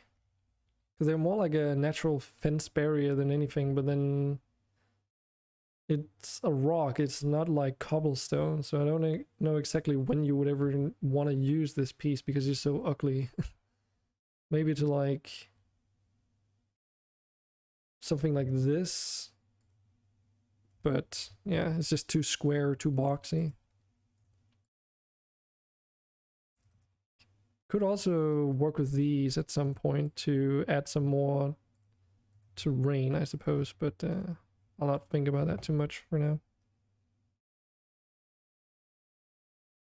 New bag, better eyes, and self-driving legs would be cool. Because self-driving legs, like, what do you mean? As in, like, driving car, self-driving, or as in, like, exo frame self-driving legs, kinda? As in, you don't need to actually exert force to walk. Because there's like a few differences there.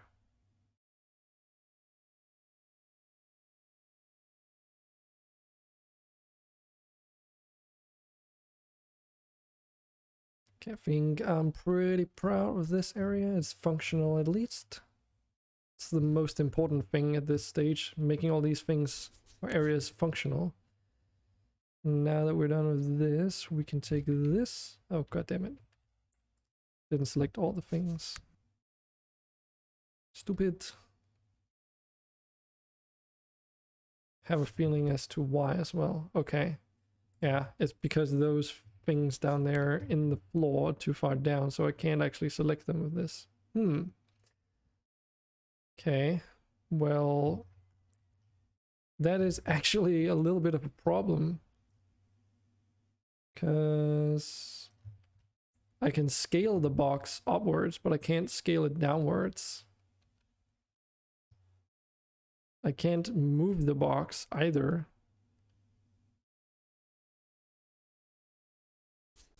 So what if I... Huh. Okay.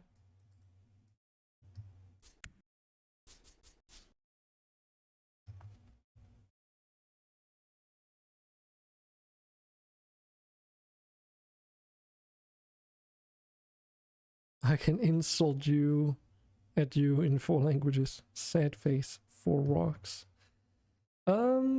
Might be able to do it like this. Did that? Oh, there is actually a selection downwards. It's just because it's so far down, I couldn't see it before. So it is down there. There we go. I was like, this can't be right. Like, there was no way that was gonna be not be possible. But yeah, I just wanted to move it a little bit more closer. Seems like they were about, like, this one is slightly smaller, but it seems pretty good. So now we just need to make 4 more. Maybe not that many. Maybe we can make do with 3 for now. We can take a look at something else.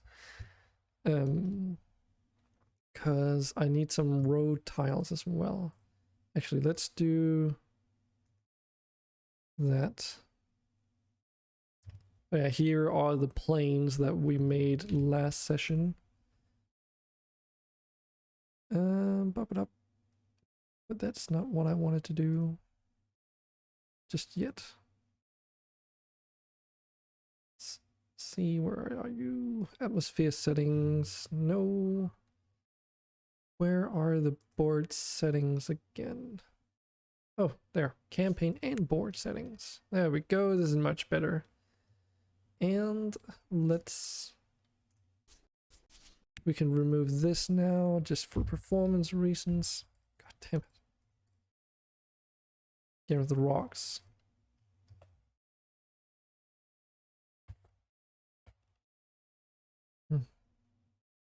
I thought that you... Hedgehog. Can you just cut and paste the 4th one? Yeah? Cut and paste the 4th one.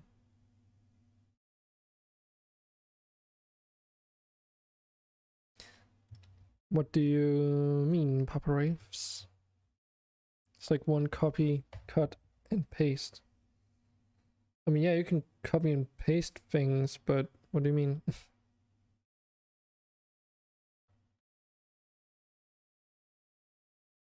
The whole point of making more is to make variety, so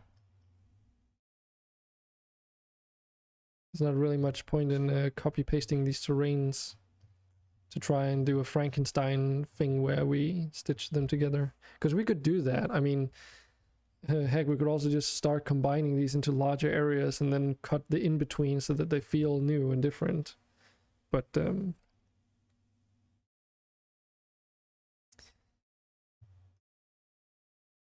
that's cutting corners that I don't feel like. I think making prefabs like these, for instance, is where you should save time by making these. Similarly, if you're going to be designing a street, having different house prefabs is also how I would probably do it. But this is just almost flat terrain with like organic vegetation. So if you're just going to be copy and pasting things, like that doesn't, it doesn't really do like what. If you're already copy and pasting things, then why not just reuse the first one? Because the way that I've changed the layout a little bit. So now instead of having like a planes 1, 2, 3, 4, 5, 6 board, I just have all the planes boards or areas in one board. So, and this is a thing that I haven't set up yet, but the idea that I'm going to be using these. If I could access you, thank you. I can make these marker blocks here. So that if I do like this, and then how does it work again? Then I can do this, say fetch all players. And this should redirect everyone's focus point to where I want them to look. Okay, so basically place down, like do a dice roll on a d6 for one of these 6 different unique areas on which one we're going to use, and then I'm just going to fetch them to the corresponding plate. So yeah, that's what we're going for. It's the same with the maze pieces that I made last week. These are just like, okay, it's fine to just have a generic hallway because, you know, it would just be visually different in this case, to have a different hallway. So the functionality wouldn't really change because the terrain is the same for all intents and purposes. And the same goes for a bend here. That would just be the exact same, and this T section and the crossing here.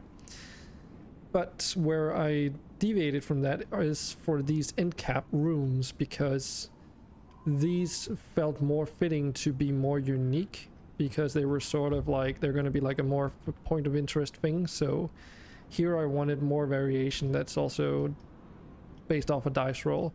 And because you might have more dungeons that are structured like this, you can still, like this room for instance, doesn't need to have this, you know, we don't need to have this hallway, of course. So if we wanted to reuse this as part of a different dungeon design, because we didn't use it for whatever reason, you know, then we can still copy and paste that and then make a different adapter or whatever. So that's kind of how I'm going to be using this. Is my approach. So, and so we had the forests here, which were fine. And then I wanted to make some roads areas just for immersion reasons. But before that,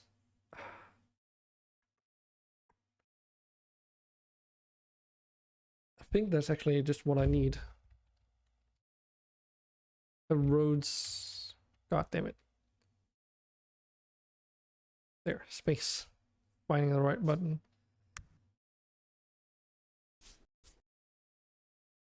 Okay, game. Oh, create new board. Press the wrong thing.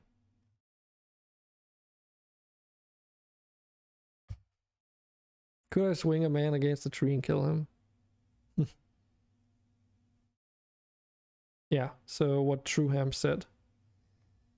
I would probably treat it as per the fall damage rules. So depending on how far you can throw him, you would do an equivalent amount of damage, and the target would be knocked prone.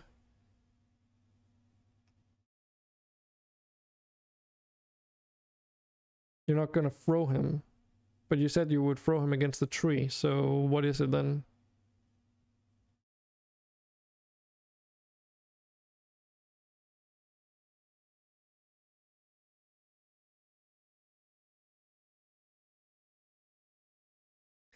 Yeah. From my understanding, from what I remember, Andre wrote he wanted to pick him up by his feet and throw him at a tree. And first, I would probably have you do a strength check against the NPC's strength check, because you are deliberately putting your weapon away in order to go into close contact and grapple them or something like that. And because it's like sort of an improvised attack in a really weird way that puts yourself at risk, I would want you to do a strength check to make sure that you can actually lift the guy and that he wouldn't, the enemy wouldn't like prevent you from actually picking him up too. And if you failed the strength check, there might also be an attack of opportunity, because again, you're going in unarmed into grappling distance, like really close. Be holding him from his legs or something like that, and then swing him at a tree. Yeah, so you... Oh yeah, okay, so you're not even throwing him. Okay, I see. Then that would probably just be an improvised attack. I can't remember what the rules for those are. It might be like a D4 or D6 worth of damage.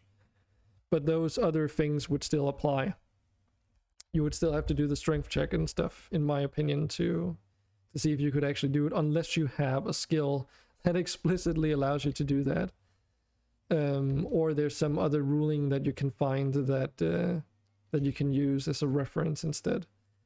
And for cases like this, for instance, if you're trying to do something really, really weird like that, I would ask you to find a ruling that we can base your action on. Because otherwise, like Papa Race says, if you do it in like certain contexts, it might be fine. But for instance, this would probably be in a combat situation. So you have initiative and all these other things too in play, where it's a little bit weird. But if it were a skill check encounter instead, then that would be a completely different story.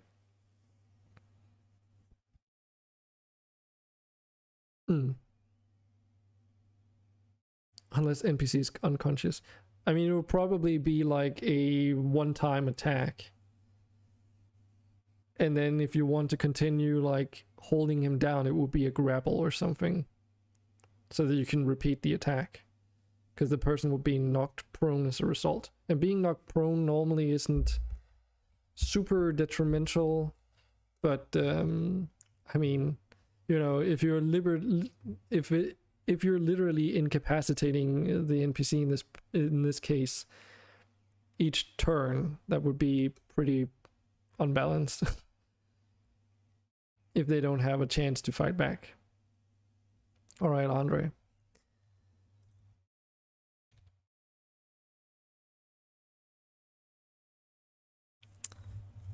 So roads, that's what we want to do. So because the roads on this are very straightforward, no pun intended, totally pun intended, it means that unfortunately we can't make like diagonal roads and stuff, but that's perfectly fine.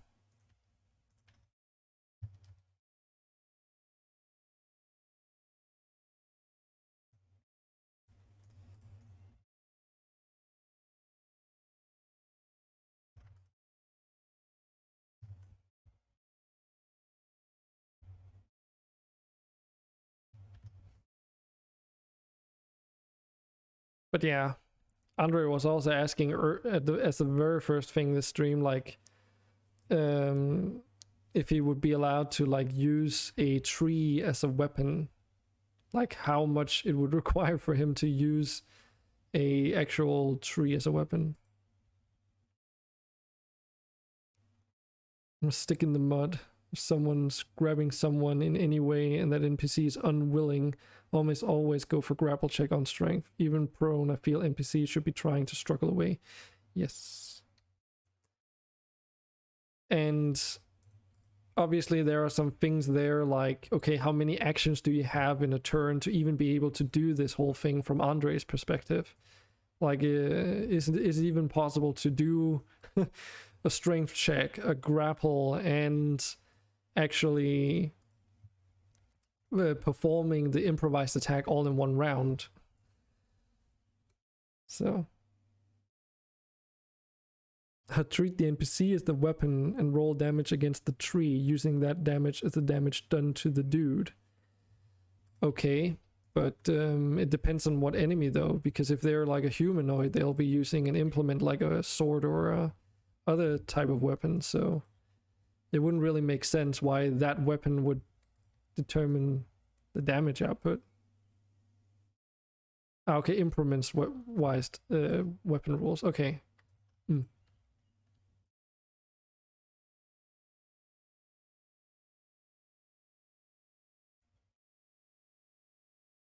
Yeah, it's like semantics in that case, because to me it's more like Andre is picking up a guy and doing an improvised attack on that guy through a tree implement that's standing still by moving the person in question.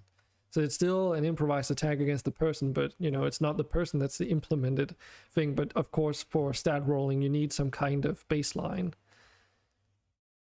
But then the stat rolling would be on Andre's endpoint, because it's based off of how hard can Andre do an improvised attack by swinging this person, in my opinion. So it shouldn't be the NPC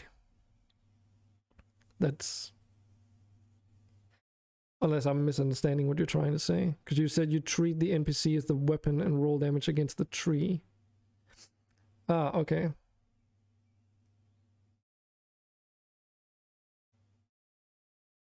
Okay. Hopefully hopefully it doesn't get to that though. But yeah, I do hope you return eventually as well, because having other people that know D&D in here is pretty good. It's pretty fun.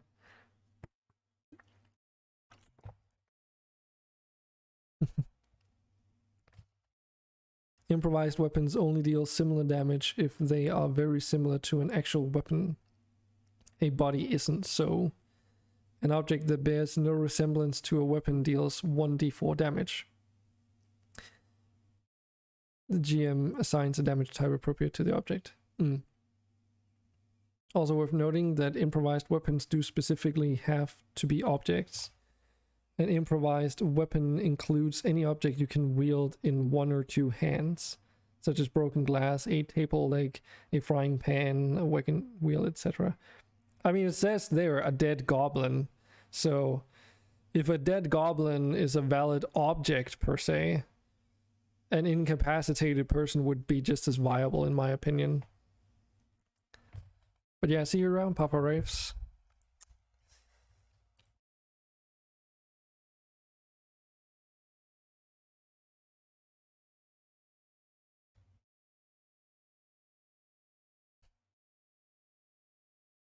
Dead goblin. Did you put that in there yourself then?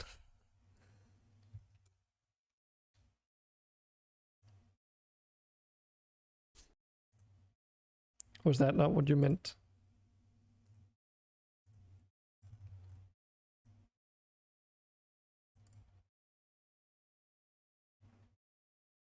I mean, yes. Okay. The whole thing was valid.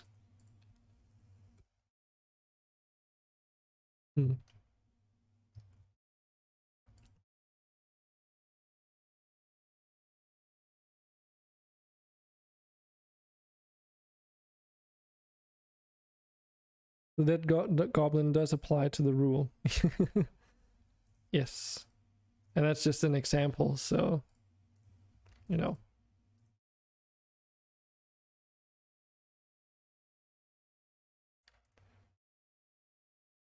And again, it's one of those things where I would read the rules and be like, okay, well, it mentions that it just has to be an object, and then I as a GM would classify a body as a valid object in this instance under these conditions. It might not universally be able to apply to all situations, but for that current particular use case, I would allow it. Because you got to be careful with saying like, oh, it's always going to be like viable and possible, because then at one day you might have a different scenario where someone's trying to do a very similar thing and you're like, but if you do that, that completely negates the entire fight, or just would do such a ridiculous amount of damage that it wouldn't even be cool or fun, or whatever other reason. Like, obviously I'm just making up things that I could possibly contemplate, but can never prepare for everything. So I think something about the road maps is that they should be longer. I don't know if there's a particular reason why I feel that, but it just seems more natural for a road map to maybe be longer. Or I could just argue that I want to shape them according to the fact that it is a road, so I'll be shaping it according to the road pattern. Maybe that's a better way of doing it. Mostly I just want some straight roads though to begin with. Actually, let's just lay out immediately another road pattern here. And they don't have to be the most realistic. Like, I know, why would you ever build a road like this, you know? But for the sake of visual interest, I'll let that one slide. Because there's not really much else I can do to make these roads seem more visually appealing. Because I only have like one straight piece and so forth. Had a player yeet a goblin's cut off schlong at another goblin, and then he rolled a natural 20 on the strength check, and I made the schlong be yeeted into the mouth of the goblin and suffocate the goblin with it. Yeah, I mean, especially when you do a natural 20, I feel that those are occasions for celebration and should definitely be honored as such. So, in other words, why not just have some fun with it?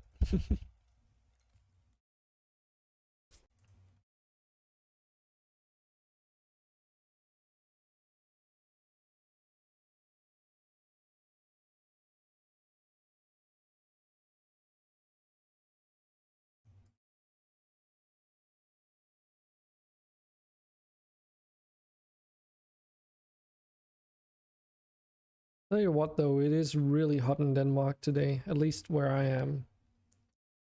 Got like freaking windows open and everything.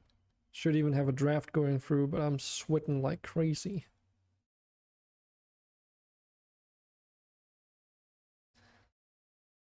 And summer hasn't really truly begun yet even, so. But then again, our summers are temperature-wise not as terrible as other places in the world. But because we're just not used to it that frequently, it feels much worse than it probably is.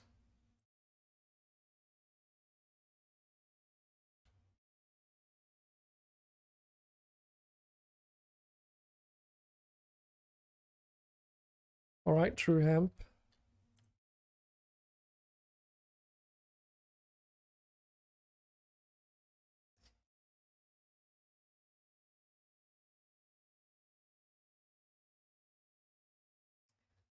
We're just building away on these floors anyways. I mean, that's kind of what the entire stream is about anyway, like hanging out with you guys. While also get the opportunity to work on and share what I'm working on with you. Because of course I could just do this completely off camera, but I was like, nah, let's try and see if we can't make it into a substantial enough stream for people to be interested in it.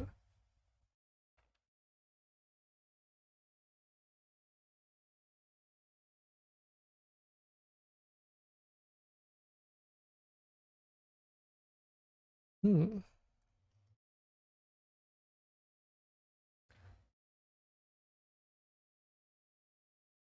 And again, we're using the smaller tiles to provide a bit of extra texture where we could just as well have filled the entire thing out with 2x2s, but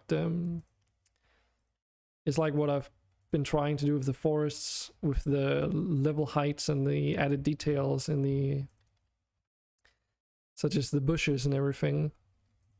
By trying to break up the patterns, it seems like you get the feeling that the textures used for the tiles and such, that those patterns are less obvious, and thus it feels less repetitive than in actuality it is.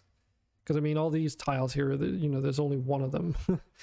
So I'm just purposefully rotating them and placing them in these empty spaces to try and hide the fact that they are indeed all the same.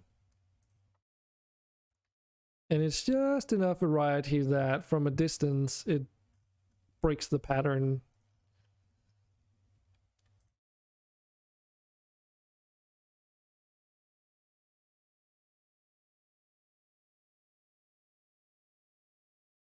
Also, what time is it? Ah, we've got plenty of time.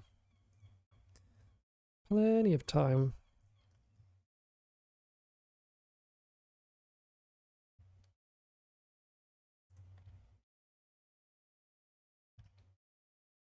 Okay, so 2 roads.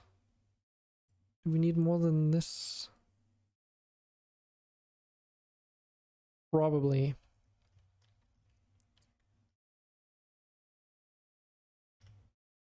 So let's do a T section. And I know the others, they are not finished yet.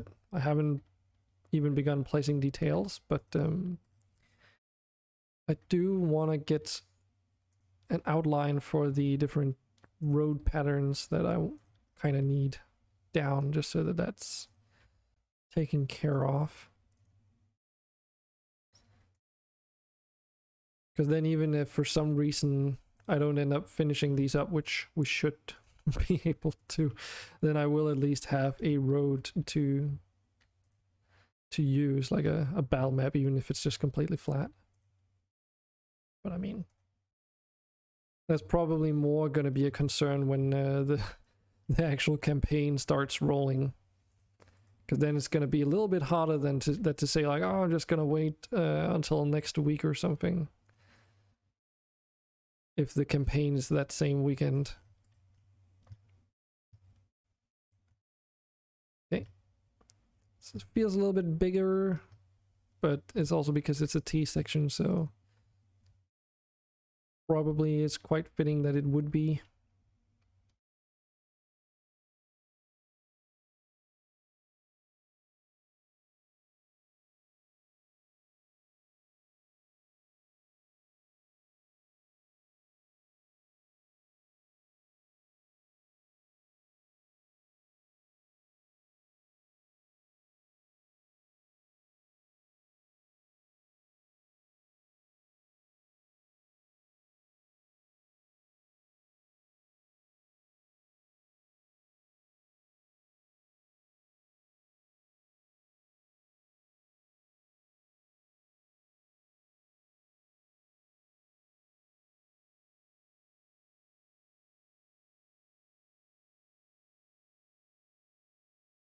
Mm-hmm.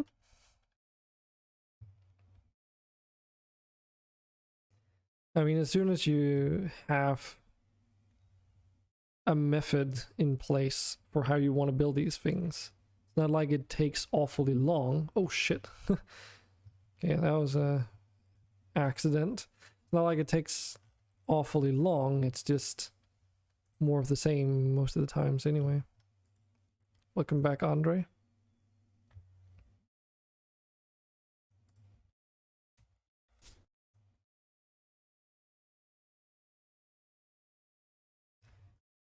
But yeah, in terms of your question, I hope you got what you wanted in terms of an answer. Wasn't the most straightforward one, but oh, you're finally back at your computer, eh? But yeah, it's like, oh yeah, so now you can check if that link that I sent you is okay.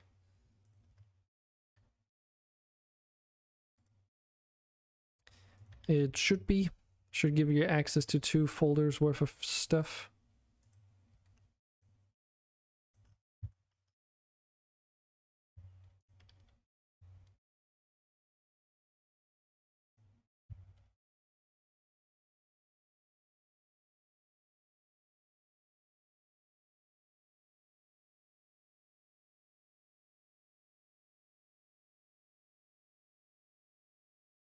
Do we need more than this? Maybe bending them outwards just in case it works. Coolly cool. So just make use of it as you please. Actually, I don't remember what I said. Not that I think you'll delete any of that stuff, but I don't know. Can you download it, or can you only view it?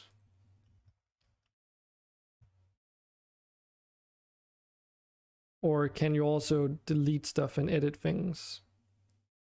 Because the intention is that you only should be able to like download and view things.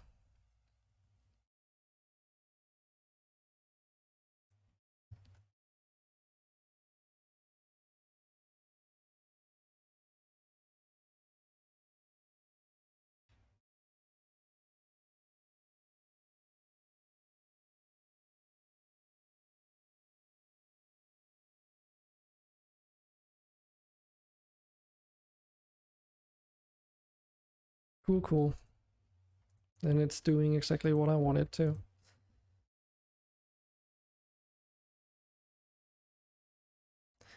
But I thought I needed to ask anyway, because, you know, just to be sure.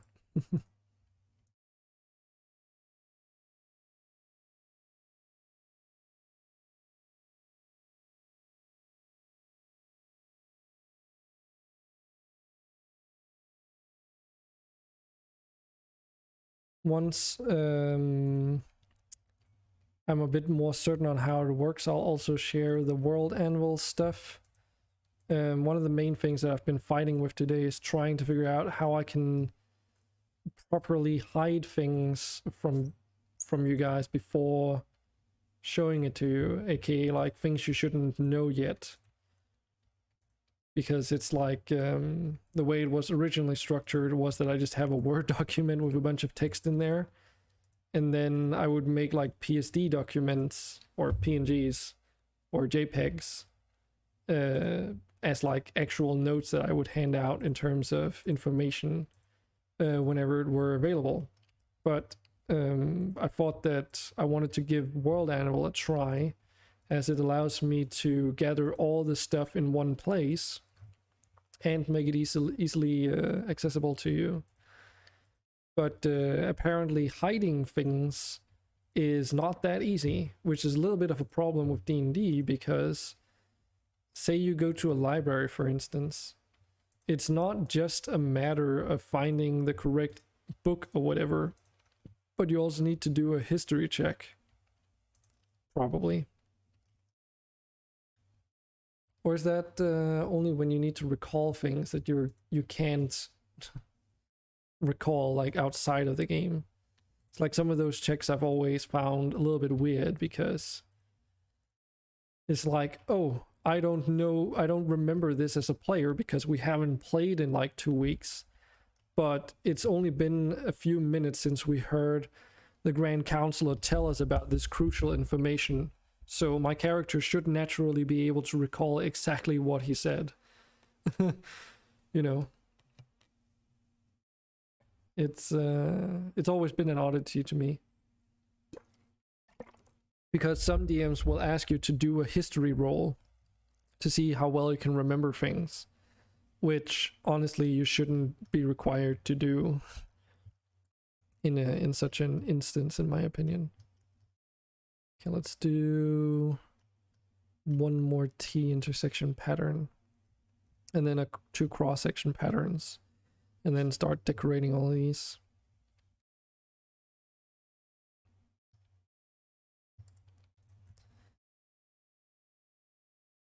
But yeah.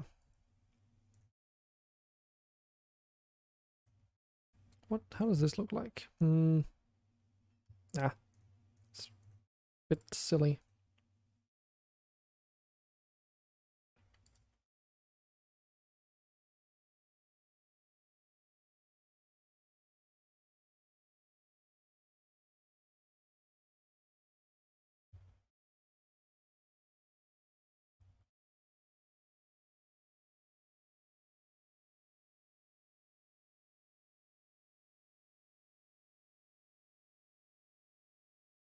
But anyways, in terms of finding information, there's, in 4th edition at least, a DC that you need to pass in order to sometimes find said information. And World Anvil doesn't really seem to have an awfully great system to actually manage these things. You can set things to be private, which I assume means that only I can see them until I make them non-private, which is what I've currently been doing. And I'll be testing this with a friend who won't be playing with us, so that I make sure that all these things work before I put them into practice, so to speak, so that I'm certain that it's not all going to be screwed and ruin a bunch of stuff through spoilers, etc. But it's also like, you can also do subscriber groups, which you can then set like, oh, this individual subscriber group, for instance, has access to these things, which I don't exactly understand why people use. I mean, I understand it, and then I don't understand it, why people use that to show things to their players. Because the way that they use them, from what I read, is that they will set a subscriber group up for each person in the player group, so to speak. And the idea there, which makes total sense, is that some players know something that the others don't.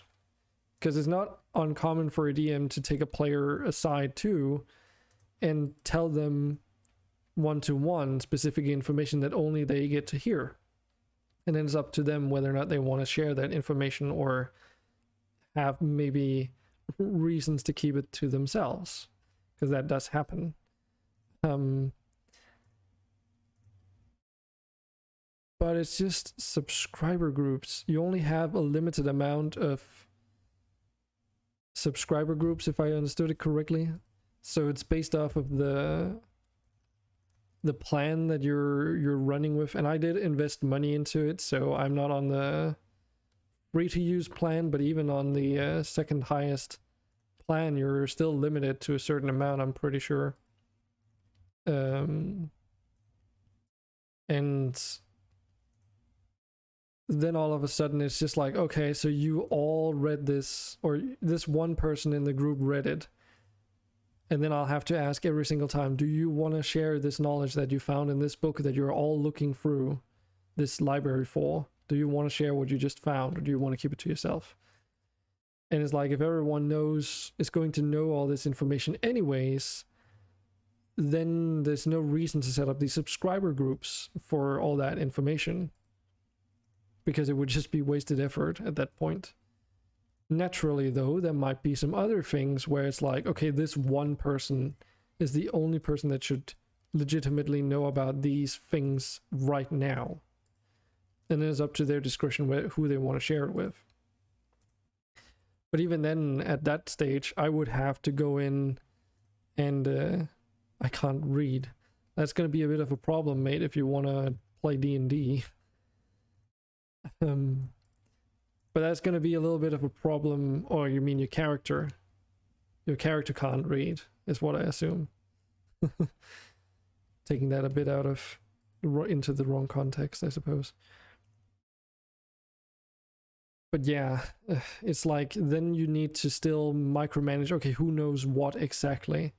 And then if I screw up and I don't assign the right thing on World Anvil, then you know only some of you will have the information available that you should have.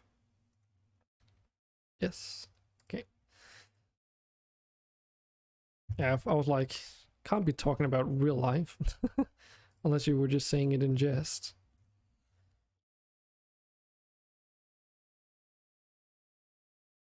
Probably will read, but it was a good timing. Right.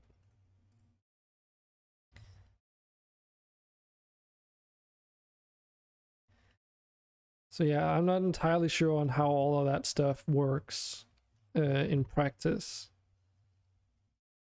For convenience sake, I should say. Like, I have a general idea of how it works theoretically, but how to actually apply that in an actual use case is going to be a pain in the ass, I feel. Because already setting up a world anvil thing has been freaking like, it's been so encumbering trying to navigate that site because there's just so much stuff you can do with it. And you just get overwhelmed with, there's like all these different things that we suggest to you to do, instead of just start me with a completely blank canvas and let me work it out bit by bit instead. And I mean, I already have world building things that I'm referencing on the sideline. So I'm just transferring all the stuff that I have there for now into World Anvil specifically, so that it's more easy to access. But then there's the technical aspects of limiting things to the correct players and stuff. And here's another thing. They have a visibility toggle now, apparently, that got implemented recently. But because it's intensive on their system or something, it's only available to the most expensive plan that they have, which annually comes out at, it's basically a AAA title game or something, which is not too terrible, but I already paid for the second highest plan and I'm not getting this feature. Like, okay, it's something that's essential to D&D, so for what people are using World Anvil for, I would imagine you're just screwing over people that are wanting to use it for D&D, in my opinion. It's like fine to not put it on the free plan if it's intensive on your system, but there's not really that big of a difference of an annual plan to the second highest, the most expensive annual plan to the second most expensive one in terms of overall price from my point of view. But it's enough for me to not, like, I don't need those other features that are in there. Because I was even like, okay, looking at the plans and thinking to myself, well, I don't really need all these extra features like insane amounts of storage space and stuff like that, which you get with higher and higher plans. But I noticed that one thing that you can't do with even the cheapest plan is you can't group markers for the world map that you're making. You can't group those together and making them toggleable, which means that managing pins on the world map for locations and stuff is a pain. Need help with your backstory because you're a dumpling. Okay, we can figure something out, I suppose.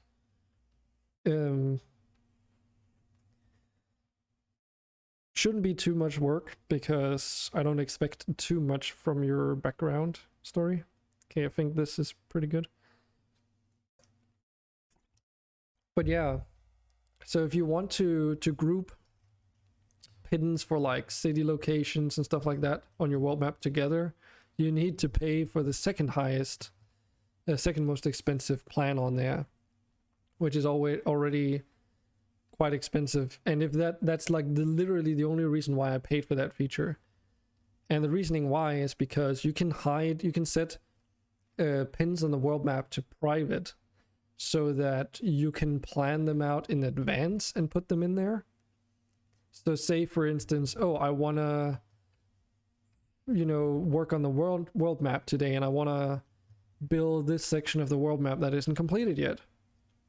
Well, in order to do all that stuff, you need to place down all the pins and everything so that you can have the references to the appropriate pages on World Anvil. That's just one thing.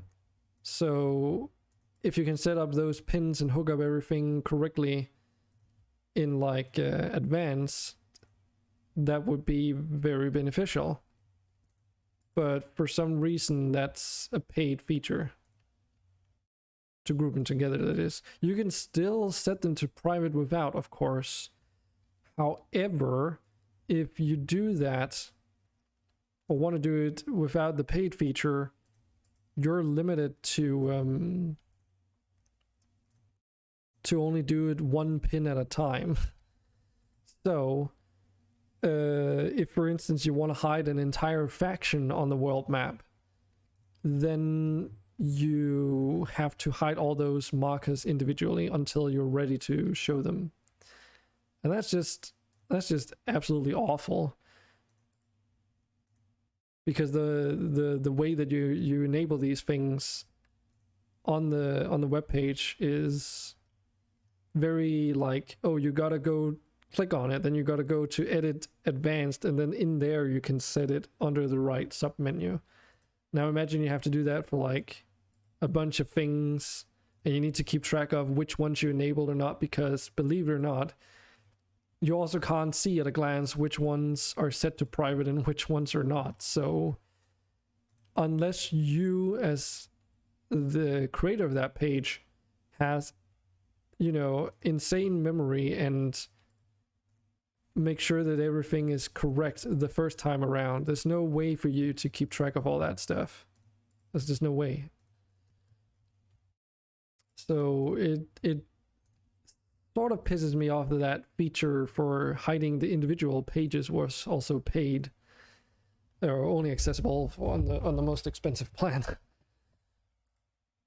One of these squares is 5. Is it 5 feet? Or is it 15 feet? I can't remember. I don't measure stuff in feet on a daily basis, so even hanging around with Americans and stuff doesn't mean that I know how much a foot is. Because I've never bothered with it.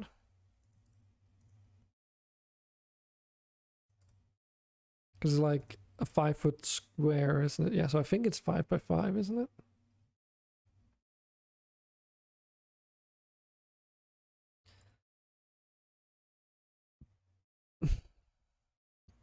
I also don't.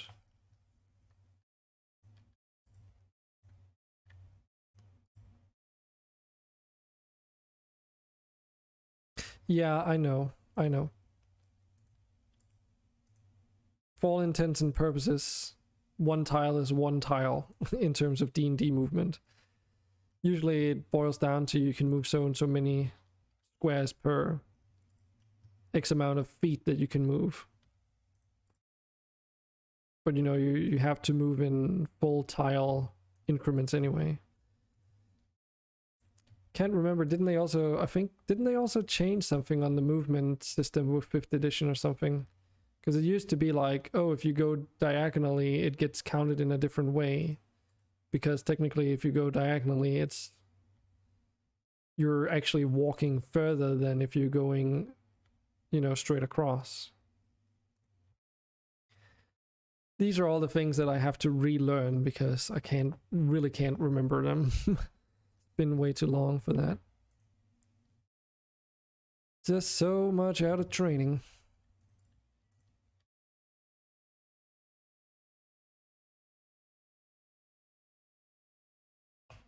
I don't know.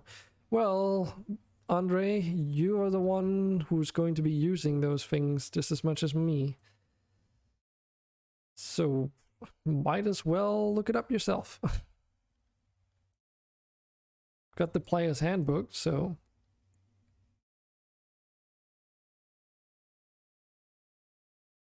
And that's a thing I will highly encourage for when we get to playing, because the less time I need to worry about looking up rules and how the systems work every single time, if you guys can help me out, that would speed up everything, really. So it would make combat more fun, take less time. It would make visiting places less tedious, etc. Traversing the world map, all that stuff.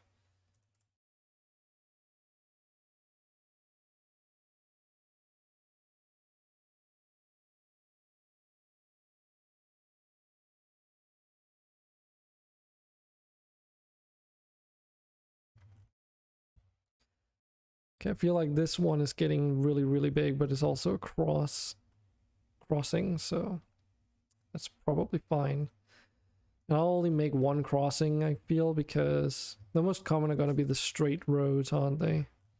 And the least common are cross intersections. I don't even remember if there's even any cross intersections on the world map at the moment. But I'm making one so that I have one available in case I need it for some reason. It's so long. Yeah, I mean, it's not necessarily because we're going to be using the entire thing as a battle map anyway. So, but it's more like it gives me the option to say you'll be spawned on this edge down here looking that way, and then on the opposite side of the crossing there might be some bandits, for instance. So, you know, it'll be like this general area here. Or you're like right next to a crossing, so you're like in this general area maybe. It just gives you more options on how I can place you guys by including more of the terrain. Which of course I could use the same logic for have used the same logic for some of the other maps that are much smaller than this, but you know.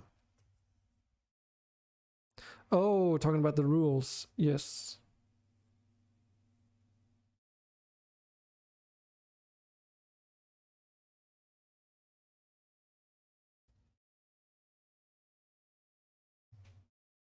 So it's like, how much movement speed do you have? Is it 30 feet?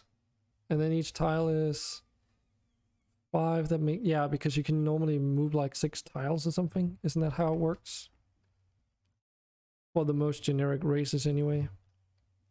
So like a human, for instance, without special feats or anything.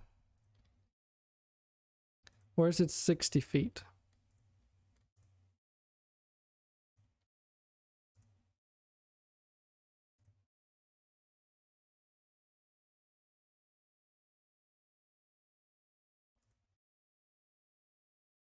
Again, I'm just going off memory. 30, okay. Yeah.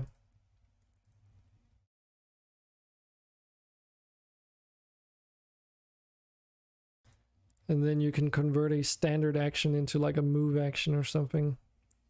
So in case you want to move like twice your normal movement speed, you can change your standard action that would normally be used for an attack into a move, and that'll allow you to go further. And then there's some different races that can do something special with their movement speed. Itchy nose. Dash doubles.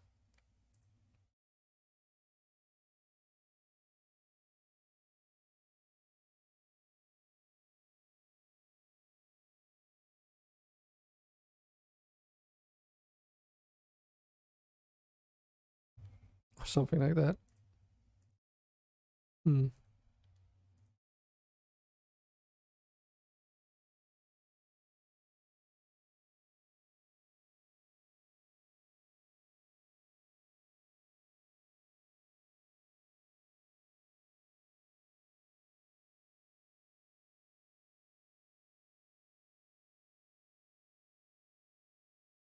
Yeah, there are also some other things like you can do movement as part of an attack in 4th edition, if I recall, which I believe carried over into 5th as well. It's called a Bull Rush or something. Could also be something that's specific to 5th edition, but can't remember. But it's basically like it allows you to move your movement speed and do an attack as part of it or something.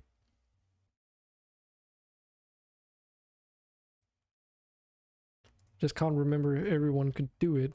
That's the only thing. But you needed to have like a clear line of movement, like a straight line of movement or something. Needs to be at least a certain amount of distance, etc.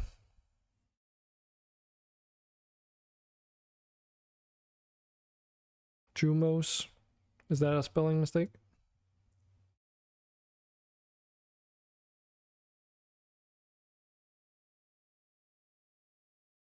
Because I don't know what a Jumos is.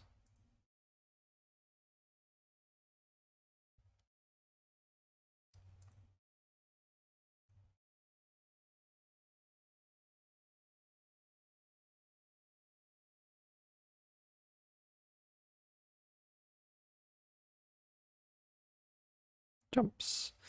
Yeah, I thought that's probably what you meant. But I would give you a chance to answer before I just start guessing.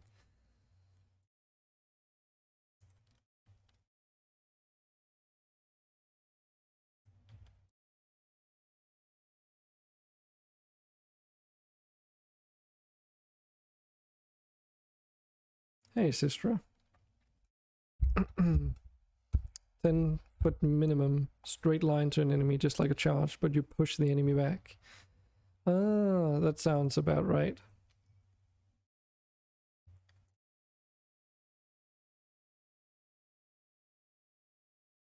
Okay. I think this is fine for a start.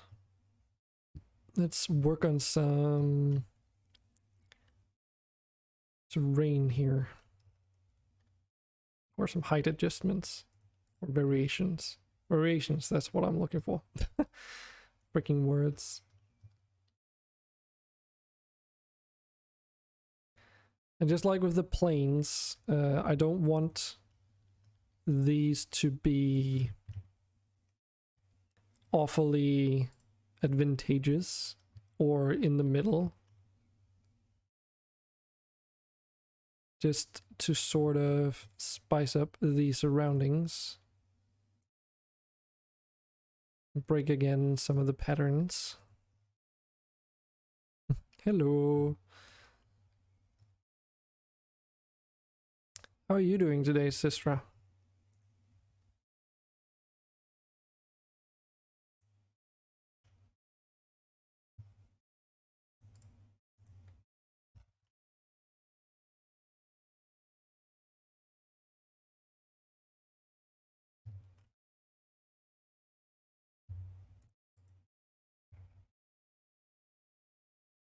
What level do you start at?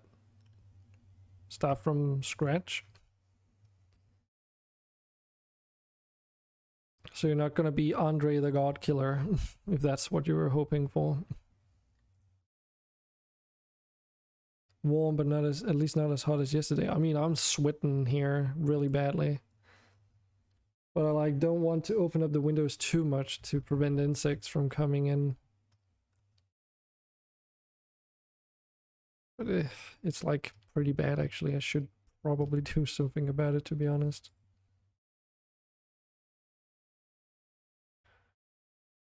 Because I'm sweating.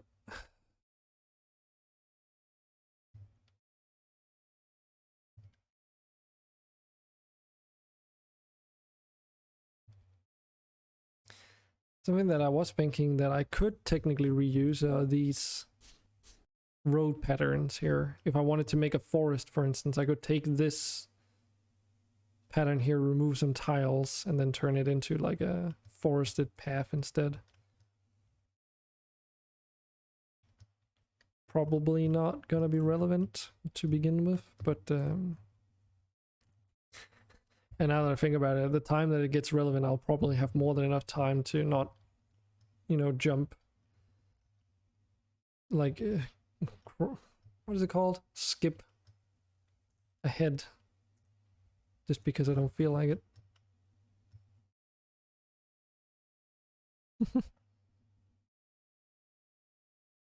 Time to put my space heater away and get out my fan. So there's never an in-between. It's either or. It's not like you don't have any of those two out.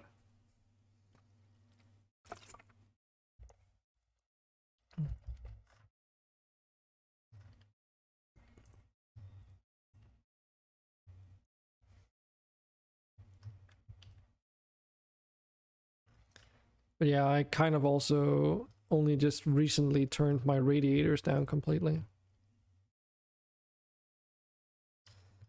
Because they were actually still set to like they were still configured to do heating in case it got too cold. They weren't running at the moment though. Because, you know, thermometer and stuff.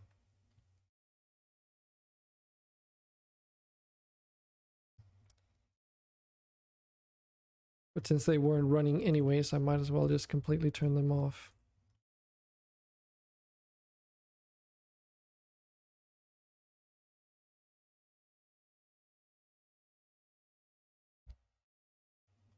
Always have one isn't always on.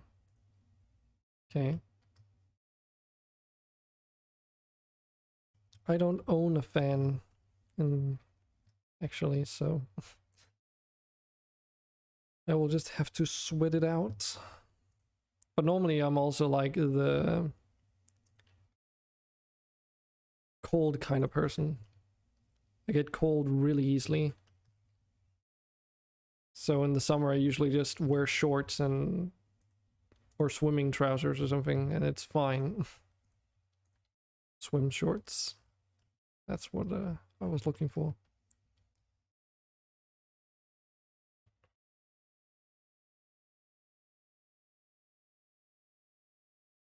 Which today might actually be one of those days, but I didn't quite switch into something more appropriate for some reason. Maybe just because I was lazy.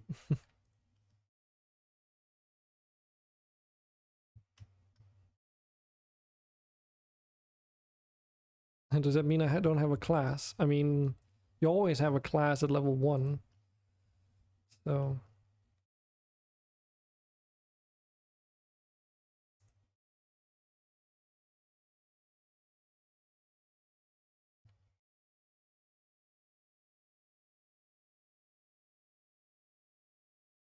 start at level 1. But yeah, you don't start at like level 6 or something like that, if that's what you were curious about. Especially if you're a new player, I would start at level 1 any day.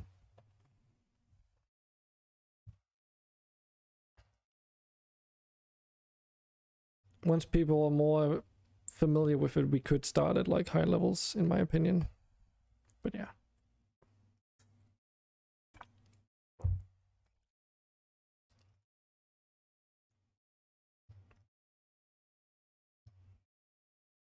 Okay, so this looks pretty good.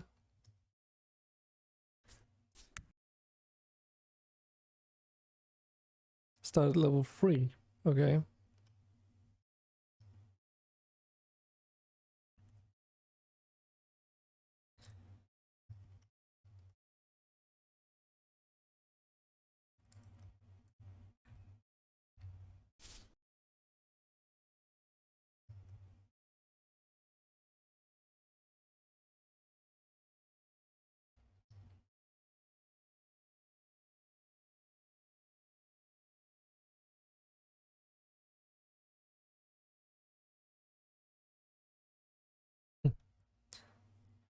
I think we had one campaign where we started at level 16 or something. Because we never made it to like a high level because our campaigns would just end prematurely all of a sudden, and we would like jump to something different and start anew. So in order to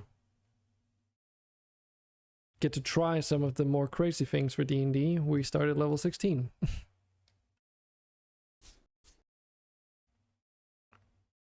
But that was also a relatively short campaign.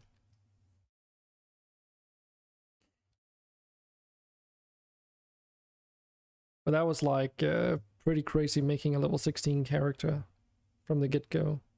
Because, you know, you have so many feats available to you. So many character class opportunities and options to choose between. So it can get quite overwhelming if you're not prepared for it. So obviously, if you don't even know how some of the basic rules for the game work out yet, then yeah, maybe not the best idea.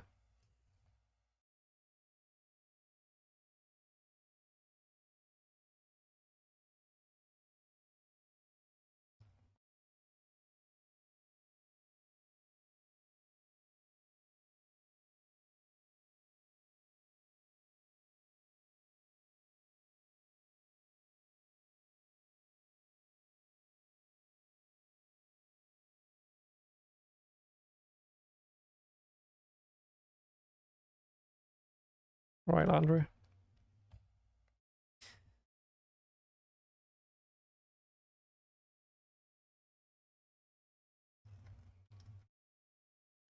Don't want to go too overboard with this terrain sculpting with these mountainous rocks.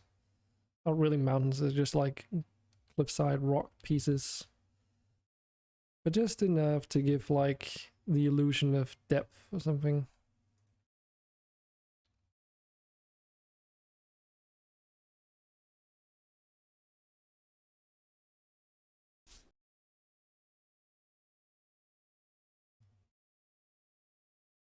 Alright, Sistra, catch you later.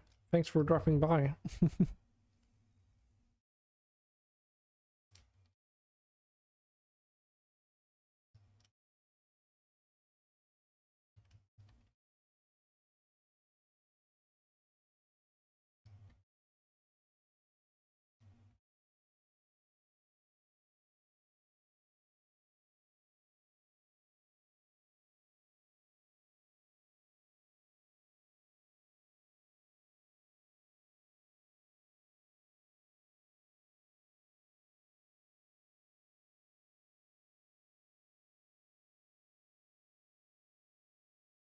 Mm-hmm.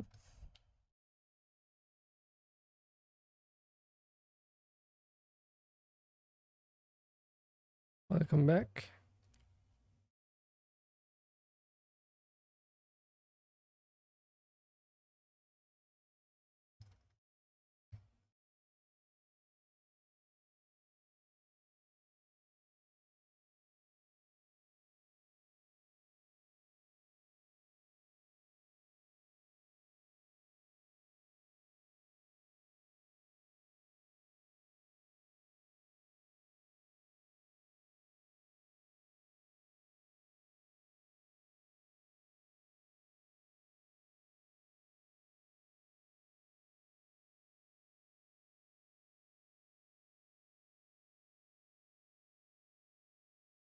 I also need to figure out what to do for our Rimworld colony because it's a little bit problematic that the game runs at like half regular speed at this point. I'm entirely sure on what to do about that. But I have been thinking on what could be done at least. The most drastic choice would be to cut down the amount of people that we have, obviously. Or cut down the amount of animals. Patient level required and thinking. Hmm?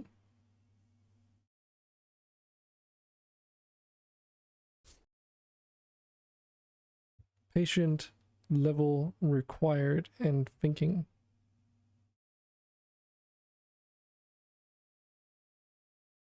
Eh? What do you mean, Dentrish?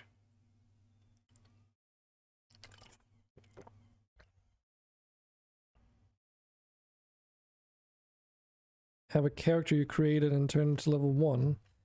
I mean, you can't just take your equipment and all that stuff. You have to go all through the budget stuff, dice rolls, character, everything. So,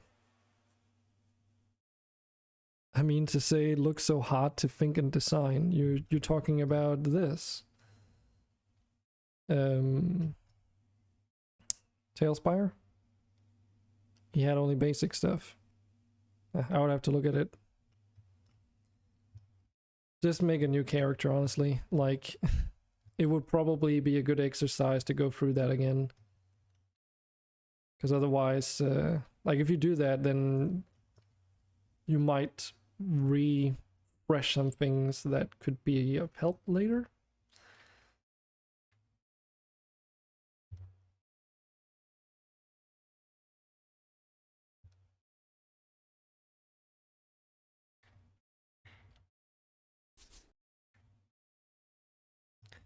Bad enters, what do you mean? It looks so hard to think and design. I mean, I don't find it hard to think and design in this. It's just a matter of, what do you call it? Getting used to. But then again, I've also been working with level design for like many years, so.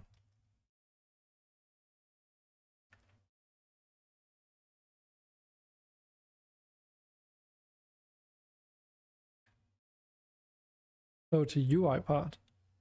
I mean, it's not really that difficult for Tailspire. It's literally just you pick the things out of your palette down here, and then if you can't remember the buttons, they're down on the very bottom left here, most of them anyway. So it's just Alt to rotate and Control to lift and lower. And you just left click whenever you want to place something. So it's almost like playing a playing RimWorld, for instance, just in three-dimensional space in terms of what you're doing, and you don't need to worry about resource costs. If that makes sense. Like that's how my brain handles it, at least. It also helps having pre-existing experience with like 3D modeling software. Like the camera controls are very much like a 3D modeling software. But that's really basic. I mean, some 3D games have that too, where middle mouse button clicking will rotate the camera around. I mean, scroll in and out is just zoom, and WASD to move around like a strategy game. So it's not really that different. And then it's Control C to undo something, or Control Y to redo it. Copy and paste. Like you can also do like a multi-selection here. Control C and Control V will copy and paste that selection. So it's not really that bad. To put in very easy way, I guess.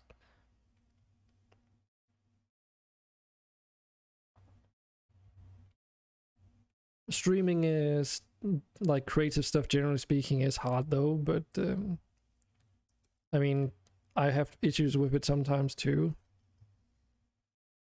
but I think it's just a matter of practice.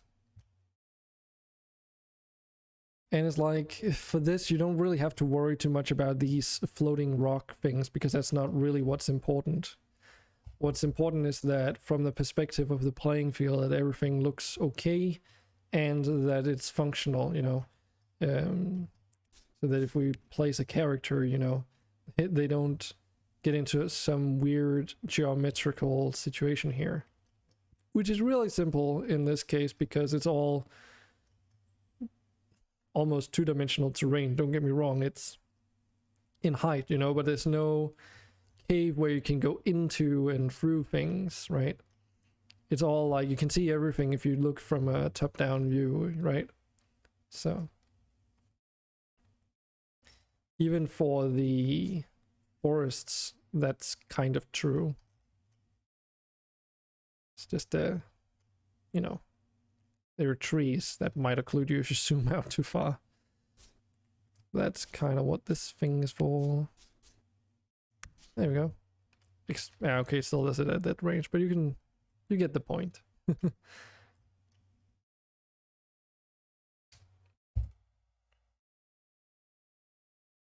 Unknown realm.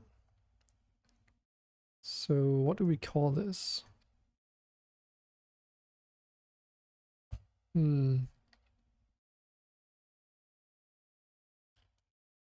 Plains roads, maybe? So now that we have the general shape, I mean, this would already be pretty functional, right? Because I don't want to do too much more terrain movement wise. But we can do some extra things like repurpose these trees into bushes so that we have some chunky non-occluding stuff that helps make the terrain a little bit more green.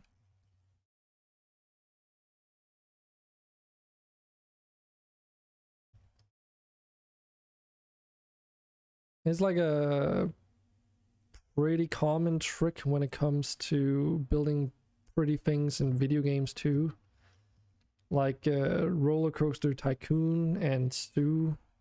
Not Roller Coaster Tycoon, what's it called again? Ah, shoot, what's it called? Because not Roller Coaster Tycoon, it's Planet Coaster, that one. Planet Coaster and Planet Zoo. In those games you have, it's the same thing in terms, like if you can use Planet Zoo or Planet Coaster, it's pretty much the same thing. You can raise and lower things and all that stuff. In those games you can use bushes or trees as bushes as well if you wanted to.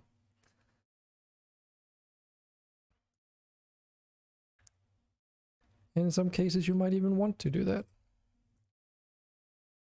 Like for instance in the case of Tailspire, I'm kind of missing, like, I'm yearning for some more chunky bushes that can really add some mass to the terrain, which, you know, the top of these trees fit that purpose just fine, so just lower them down.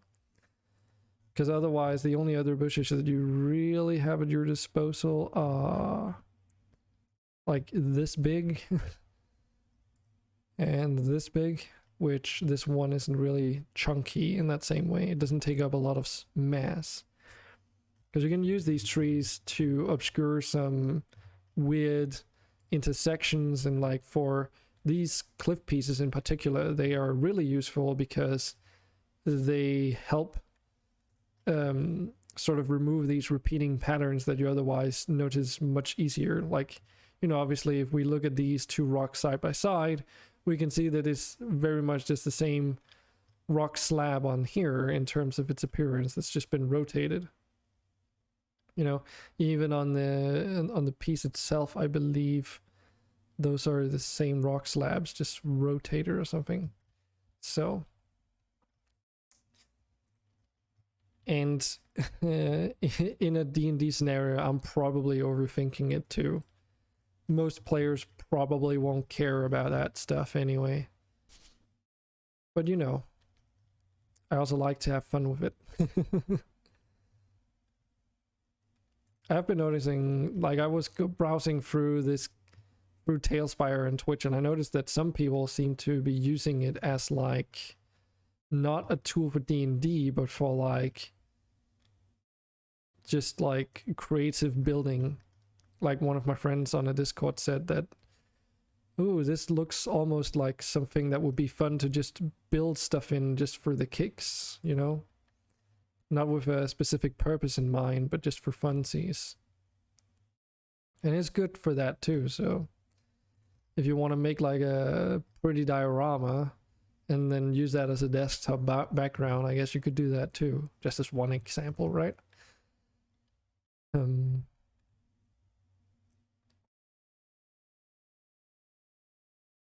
So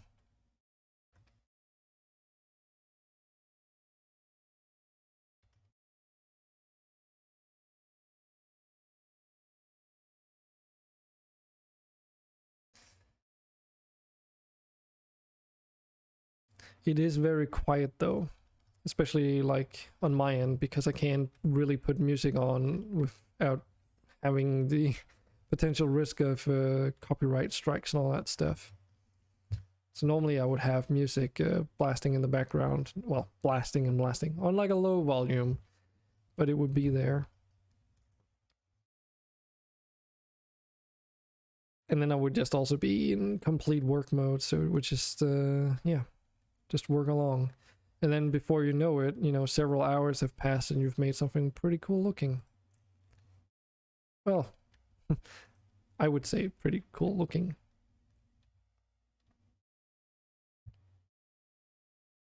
Yeah, I know, but I like to listen to very specific music, Andre, so if I'm listening to music, it's not just for the sake of background music.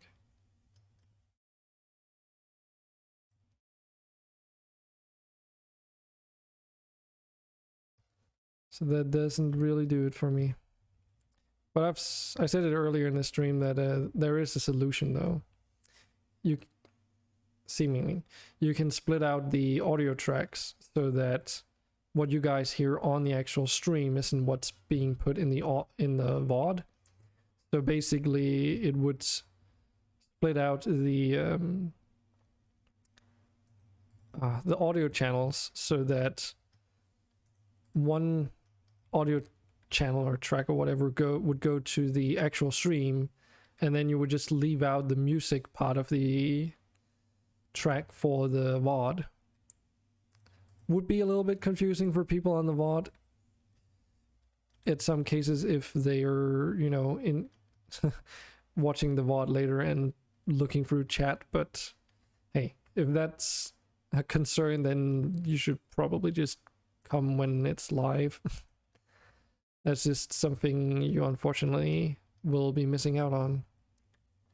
I know not everyone can get to be there when it's live. I get that, but you know, you will just have to accept that that's not always gonna be a thing. Then yeah, I can't listen to everything. Yeah, exactly. And I've been picking up that some other people that I follow have stated like, oh, copyright laws are so dumb, and like they're worried that in the future, what if it continues like this, where eventually copyright gets to the point where you know, the extreme example was like, oh, I've copyrighted you know, breathing, so you don't have a license to breathe air in this area, and as thus you must pay the price. Obviously, you know, we shouldn't really be getting to that dystopian future ever, but never say never. You know, it's just worth considering before it becomes a problem, which should be quite obvious as to why.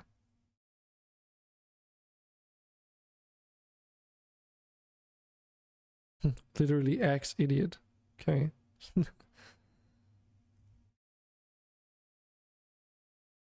That sounds like a very useful thing. Okay, this looks pretty neat as a start. Then we can decorate it out a little bit further using the vines and stuff. Oh yeah, and the dead trees. I did. That's right. I was using these along with the dead trees. Submit! A follow from Euphorix. Thanks for that. Much appreciated. Hope you're having a good time here.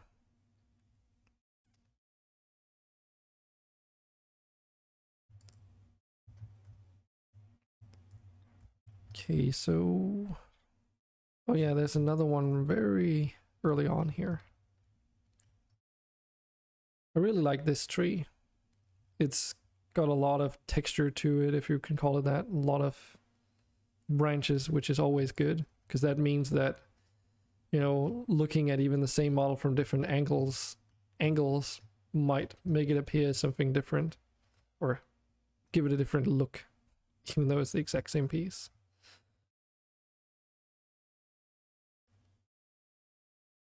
Okay, let's get some over here. Oh, thanks. So you've looked at what other people have done in this? Yeah, I haven't really streamed this much yet. This is like the second time I'm streaming it as like a... Like, I did it as a test about... I mean, I think Twitch said it was 3 weeks ago or something. But I think it's more close to 2. But yeah. I really do enjoy using it, so it's good to hear that you think I'm doing a good job at it. I haven't... I guess I can show you something else that I've worked on. This was like the very first thing that I made, just as a little side thing. So this is the very first thing I built in here as a test. A tavern on like a shoreline.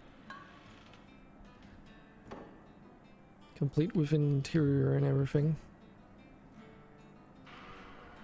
I learned quite a lot from doing it, this thing as well. Because it's cool that you can open doors and stuff, but interiors really need to be planned out in advance. Especially if you want to make like secret areas.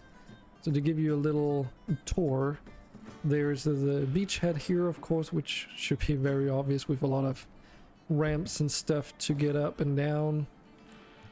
And a little suggestion of like a pier for like small boats or whatever. And then like something sewer related on that end, but we'll get to that. And we have a little inn here, which I also used as like an opportunity to try and decorate interior stuff. And I wanted to build a multi-story building too, so there is actually a second floor, because I was curious to see how that worked out with the occlusion of all this stuff. And it does seem to work quite well. And then there's like a small room over here with a bed, and if I go into edit hidden volumes, I can toggle the visibility of this to allow discoverability of this thing. So say like, oh, I want to go over and investigate this peculiar shelf, because, you know, I would say like, oh, you can see like drag marks on the floor or something, and then they would be like, I'll try and move it, and then secret passage into a sub room, which then has a staircase that takes you down below. This was a bit of a pain in the ass to build, but it works out pretty well. And down here we just have like a campaign planting table or whatever, with like some sewer elements that lead out into the open again. Kick the shelf. Yeah, you can hide volumes. It's just not super useful, but it kinda... like, it can be used for relatively easy things, but preferably I would have like a fog of war in this room as well, or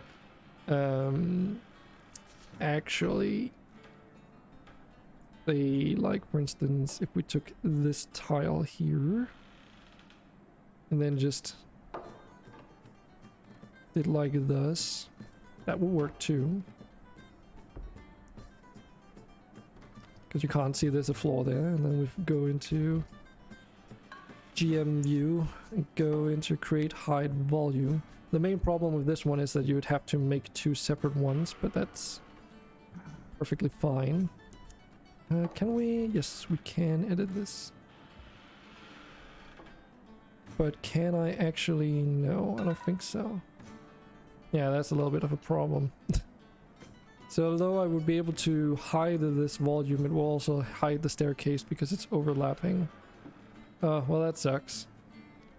Well, you know, you could always hack it a little bit, I guess. And just say like, oh, okay, voila, there's a hidden staircase underneath. You know, you could totally do that. So yeah.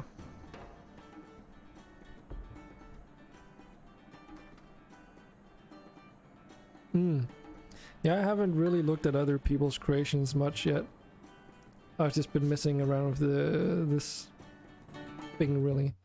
I don't know if you were around lurking, but I've also got these dungeon maze kind of tile sets that I've built, which have these more unique looking end cap rooms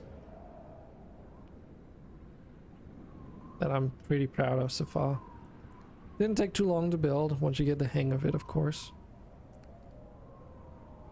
And besides, I like custom stuff anyway. Though my some of my players have said that like, we haven't started playing it, but they said that, oh okay, so you can also go in and make use of other people's work, so that's pretty cool if you need something in a pinch. But honestly, if you're that much in the pinch that you need to copy something off someone else, then maybe it's just a good idea to call the session in there and say like, okay, we can do something else or whatever. Or you were just poorly prepared. I mean, that's another option. True, you can't always prepare for everything, but I think you know what I mean. Use milestones or XP. I don't know. I've not DM'd for 5th edition before, so I don't know what the difference is. I remember in 4th edition it was like you basically needed to complete equivalent of 10 encounters or something around your level in order to level up. And an encounter also includes quests. And it was XP based technically, so it was like, you know, sometimes a quest, for instance, would account for 3 encounters worth of XP. So, you know, it didn't mean that you literally had to slog through 10 individual combat encounters, but it just meant that that was like the time framing where we're looking at. So I don't know quite yet. I still need to read through the 5th edition Dungeon Master's Guide because I only have experience from 4th edition, so I don't know how different those two approaches are.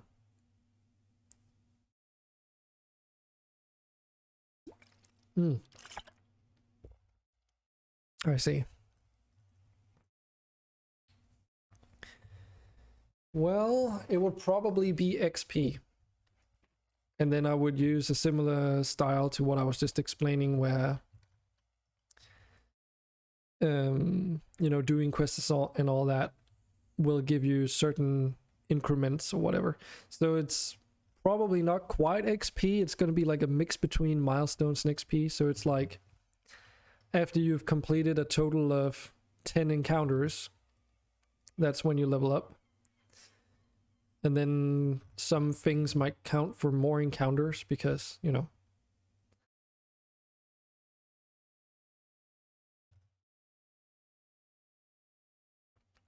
And we've rarely ever used XP as well.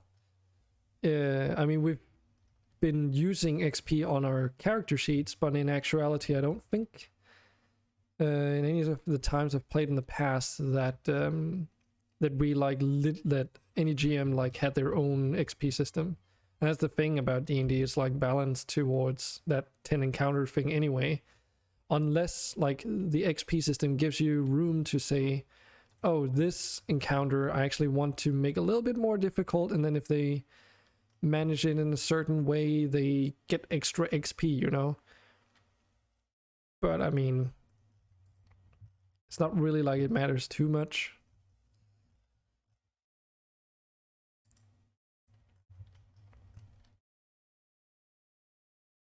But it's also probably because, from what I recall in 4th edition, you would balance the encounters off of like how much XP enemies would give you. Yeah, I think 5th edition is probably going to be the same. But wait, no, that's combat rating. Or challenge rating, sorry. So isn't it like, oh, a combined challenge rating of yada yada? I'll probably look more into like, okay, these enemies are this difficult. And then, because I've done that in the past too, where I will look at like an enemy and think like, oh, this creature looks really cool, but there's only like a level 16 version of this. Well, these guys are like level 1, so if I rebalance this to a level 4 enemy instead, in terms of stat block, stats like pure like, you know, AC and all that stuff, then it would XP wise be scaled to their level. And I've had okay success with that approach so far. Sometimes it even meant that the encounters were a little bit too easy, but I think it's better to make them slightly easier than intended than to make them harder than intended. Because there's nothing more frustrating for you players to come into an encounter and then feel like you're being steamrolled. Because I have had players that very quickly got so frustrated with an encounter that they basically gave up and already saw their character dying, even though that was not the intention with the fight. Yeah. But then the goblin stats are more important than their actual challenge rating. I don't really care much about a challenge rating other than it's like a general guideline of what to expect, but you can't really trust it. Because if the AC is too high and you don't have anyone in the party capable of even hitting that AC, then, you know, they're literally invulnerable. So then it doesn't matter if they only have 10 hit points, right? And if they can only do like a 1d6 damage each turn, but if they can't be hit, then that's still impossible to beat. Just as one example.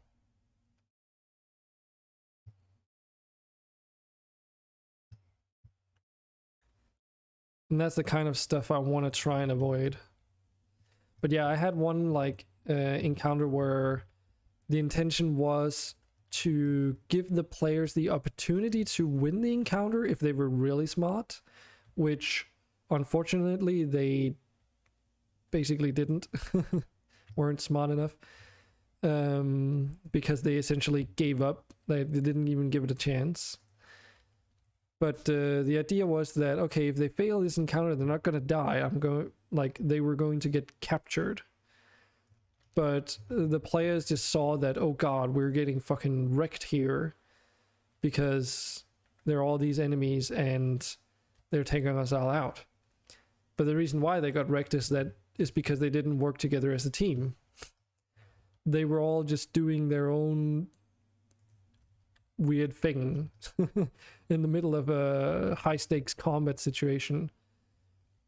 And some of the players even got so frustrated that they completely gave up and didn't even try to use their skills. And as a DM, I knew exactly what they were capable of because I knew all the character sheets and everything. So I knew what abilities they could use. I knew their stat lines, you know, all that stuff. And furthermore, I also knew the stat lines of my mobs, of course. So the problem from their perspective was that a bunch of the enemies were like minions, basically. But instead of taking out the minions first, one by one, they decided to do like this. Essentially spread out to all different kinds of enemies. So they were like 5 to 6 players or something, and each person, like, they were taking down almost their own enemy. Which is not a good idea. And they were focusing on the bigger, like sturdier enemies than taking out the DPS minions. Yeah, dropkick the minions. And as a result, they received a lot of attacks coming their way because, you know, for each minion they didn't take out, there would be an additional attack, and the attacks always hit pretty hard. regardless of whether or not it's a minion or not. So it's just that if you can remove those attack opportunities, then you can sort of get around that from a strategic standpoint, you know. But alas, the party didn't manage to do that. Unfortunately, that was also coincidentally the very last session that we had with that campaign, because other things started taking hold. So what? But it wasn't explicitly because you know, players were so mad they would never want to play again, but it was just really unfortunate timing.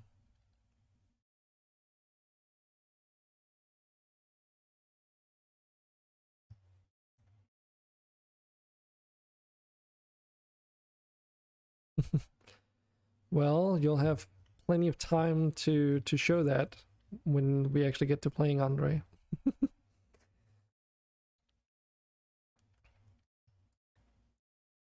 And we'll see how much of a team player you are if the rest of the team doesn't play ball. Because if you're left with no other choice, then, you know, what can you do?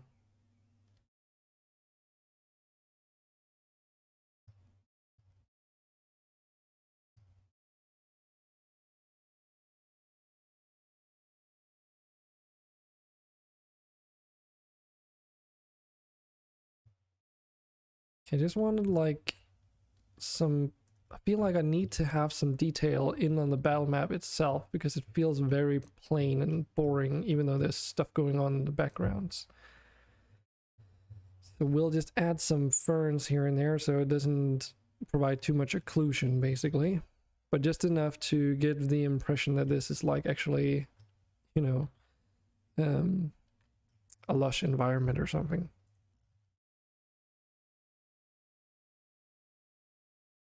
I should probably just be less strategic about these and just really get some stuff placed down.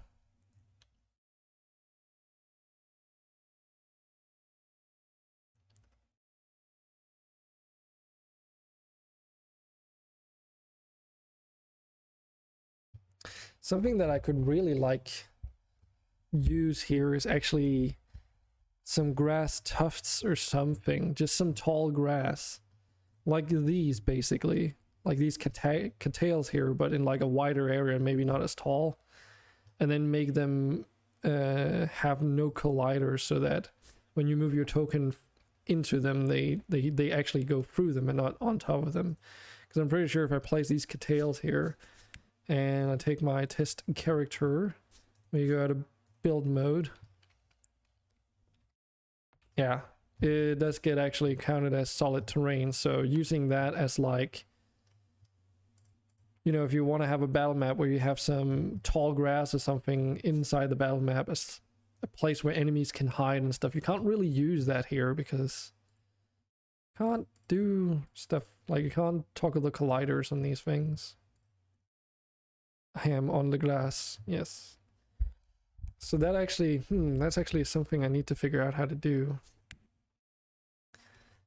Because there might be some cases where I would like to have some tiles where if you stand on those, they're like, oh, you're occluded in here. But I can't really do that. Because I can't build anything that would visually show it. Like I could put down these lily pads and just say like, oh, this is an indicator that this is where you could do it, but that would just look silly.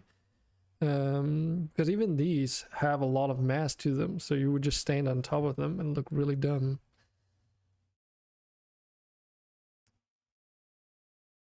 These are just leaves, so I reached frogs.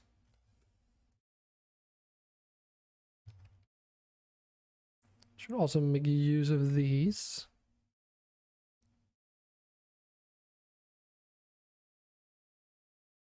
Just because we can.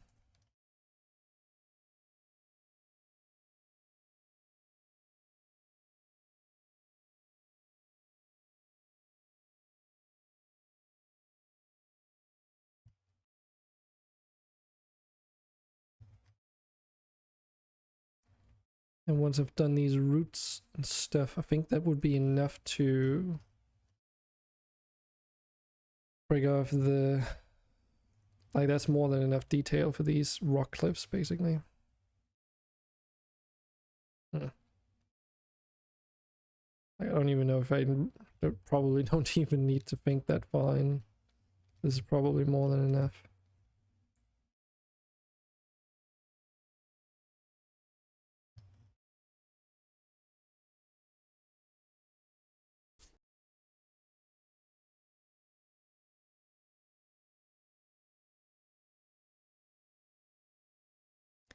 Yeah, I mean, these prefabs, for instance, is the kind of stuff that I would like to monetize on my Patreon as like a thing for people who want that kind of stuff. Because it is a lot of work to do these things. But you know, I also want to give people the opportunity to make use of them themselves, but can't remember if they are readily available by default in here.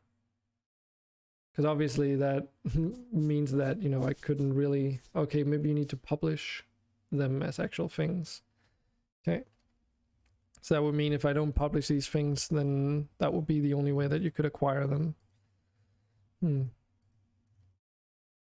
Which I think is would be fair.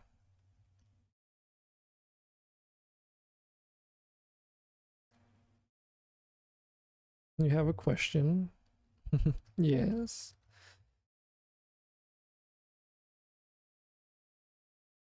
You can just ask the questions.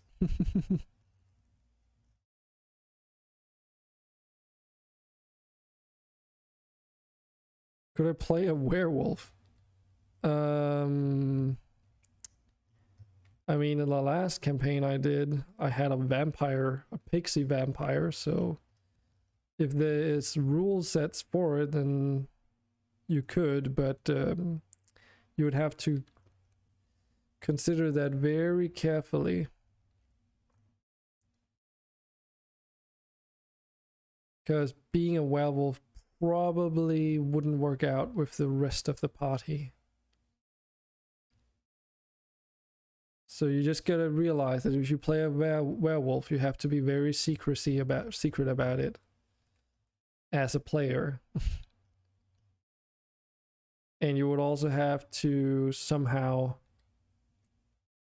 keep it hidden from the other players.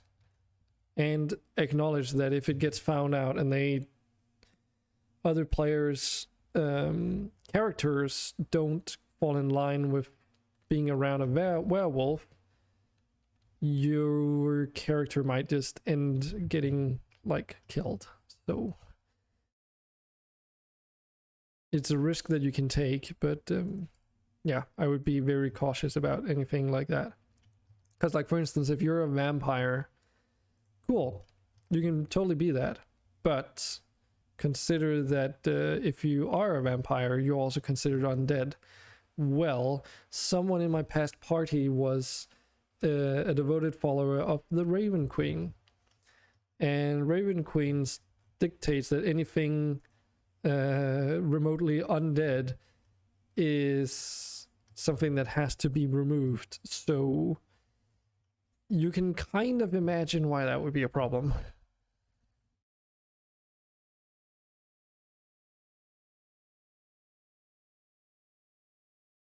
Is it a werewolf race? Because vampire used to be a class in 4th edition. It wasn't a race.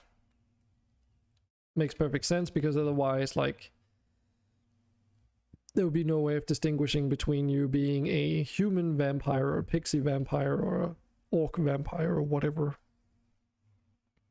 So I assume it would have been the same for werewolves.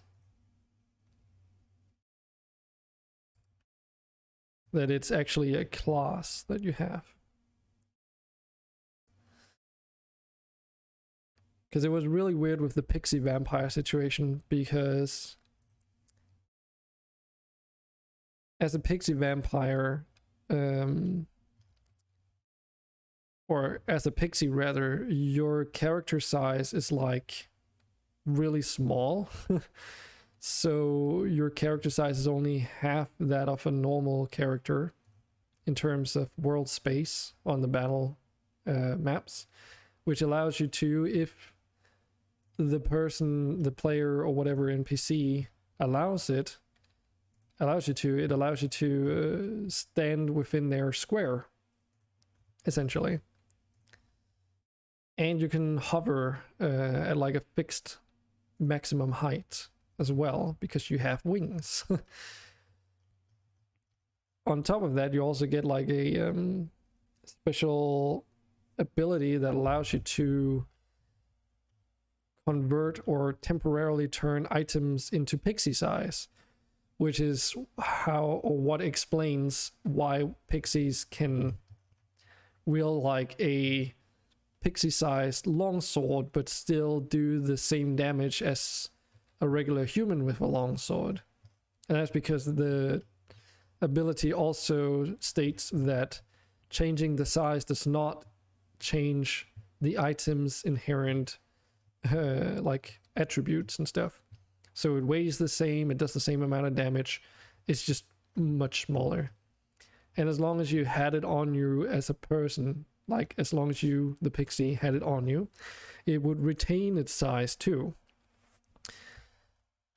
Only if you dropped it, then at the next extended rest, it would return to its normal size again. That also means that you could steal things or grab things from the other players and such, or whatever the use case may be, and turn them into pixie size if you wanted to, even for like, you know, between extended rests. It's a curse. Okay. Yeah. Might have been changed up in like 5th edition, because it's also a little bit weird like with vampirism it being a class, because that means you can't be a vampire rogue, for instance, just as one example. Like that just isn't possible. Well, it is, but you would have to do multi-classing probably,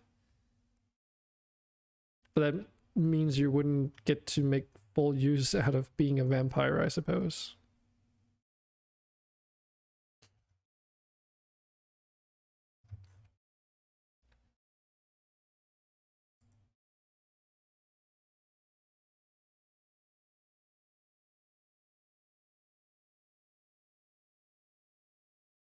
Okay, just a few more variant plants here just to break the repeatedness of all these bushes, or ferns, which they technically are, I guess. I wouldn't be surprised though if vampirism is also considered a curse in 5th edition.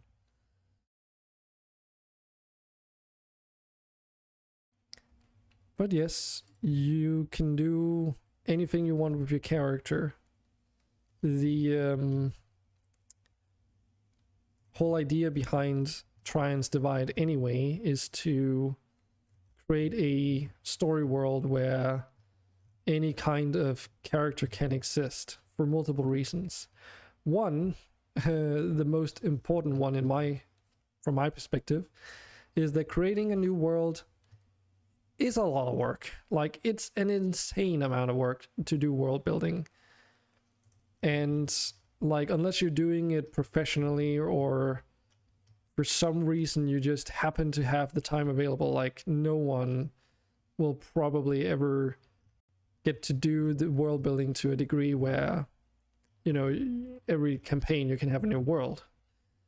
It would either have to be fixated in pre-existing like D&D universes, most likely, in order to save time, or you would be using other kinds of material to base yours out of, or you would just set it in a pre-existing D&D world to begin with. But for Trion's Divide, that's all going to be custom.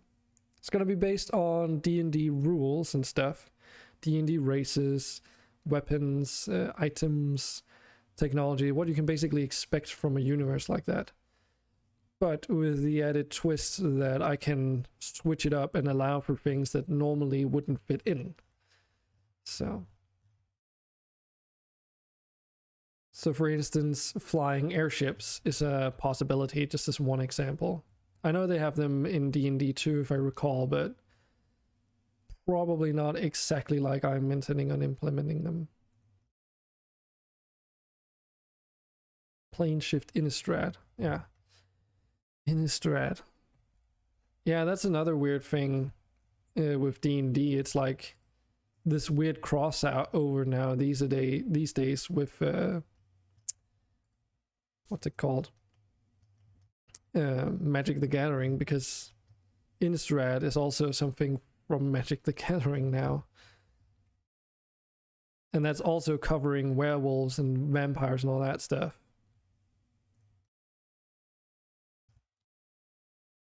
It's the same with Loxodons. Those are also in Magic the Gathering. I was like surprised to hear that they were in Dungeons and Dragons too,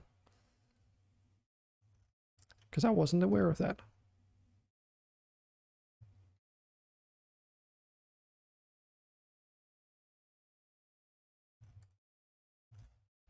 Okay, I think these are looking mighty fine for roads. Let's just change this to green though.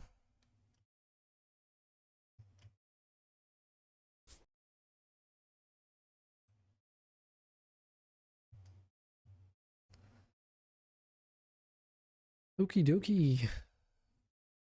So what else did I have planned for today? It's getting a little bit late though. I didn't quite want to do this as like a super long stream today because my brain kind of just melted trying to get my grips around World Anvil to the point where I just had to fucking let it go for an hour or so and make food and stuff.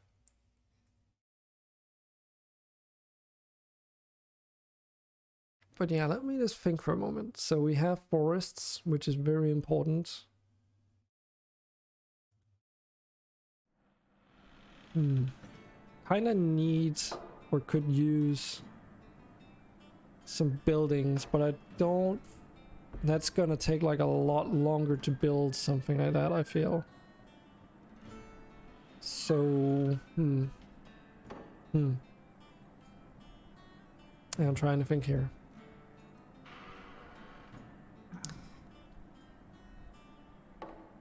Is there anything else that I really want to do today?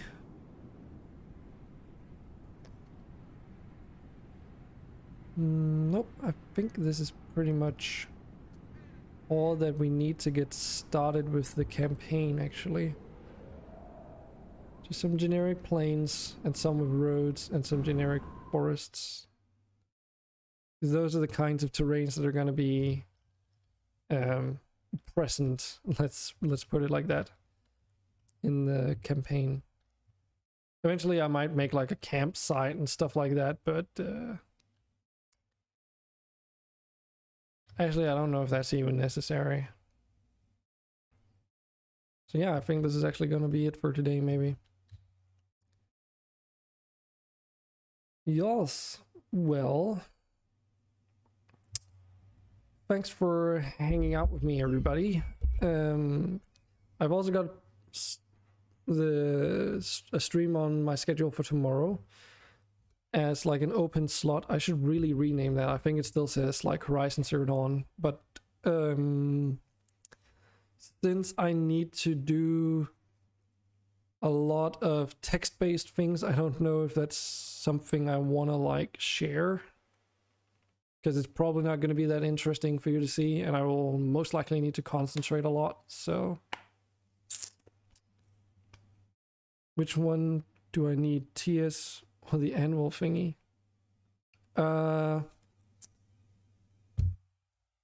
World Anvil is a website service where world builders like myself can go and build a world, so to speak. I mean, should be kind of obvious from the name. But it's not something that you need to pay for. I don't know if you even need an account. As I said, I need to test that thing out with someone who's not going to be part of the campaign, and then I can get back to you on it. But yeah, it's just Tailspire.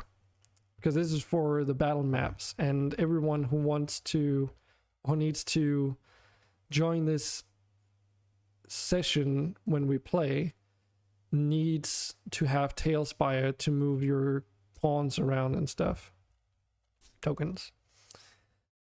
World Anvil is just a way for me to share stuff like the world map or information about places you've been, or a quest log of what you've done, possibly too, that kind of stuff. So it's a way for me to give you more world building things on like a macro level, whereas these battle maps is the micro level, where it's like, oh, you're in a city and you're finding something in the streets. Oh, then that's Tailspire, you know. But you're traversing on the world map, that will be World Anvil, and it's just like a world map there, you know. So, and you don't need to pay anything for World Anvil. That's all on my account. So, as far as I know. So, and again, I'll get back to you with that once I know more on how it actually works with other people. So don't worry too much about that. But yeah, that's pretty much it. So if there's nothing else, I think we will call it here today. Is there like any point? Nah, let's just call it today, and I will maybe see you tomorrow. We'll see.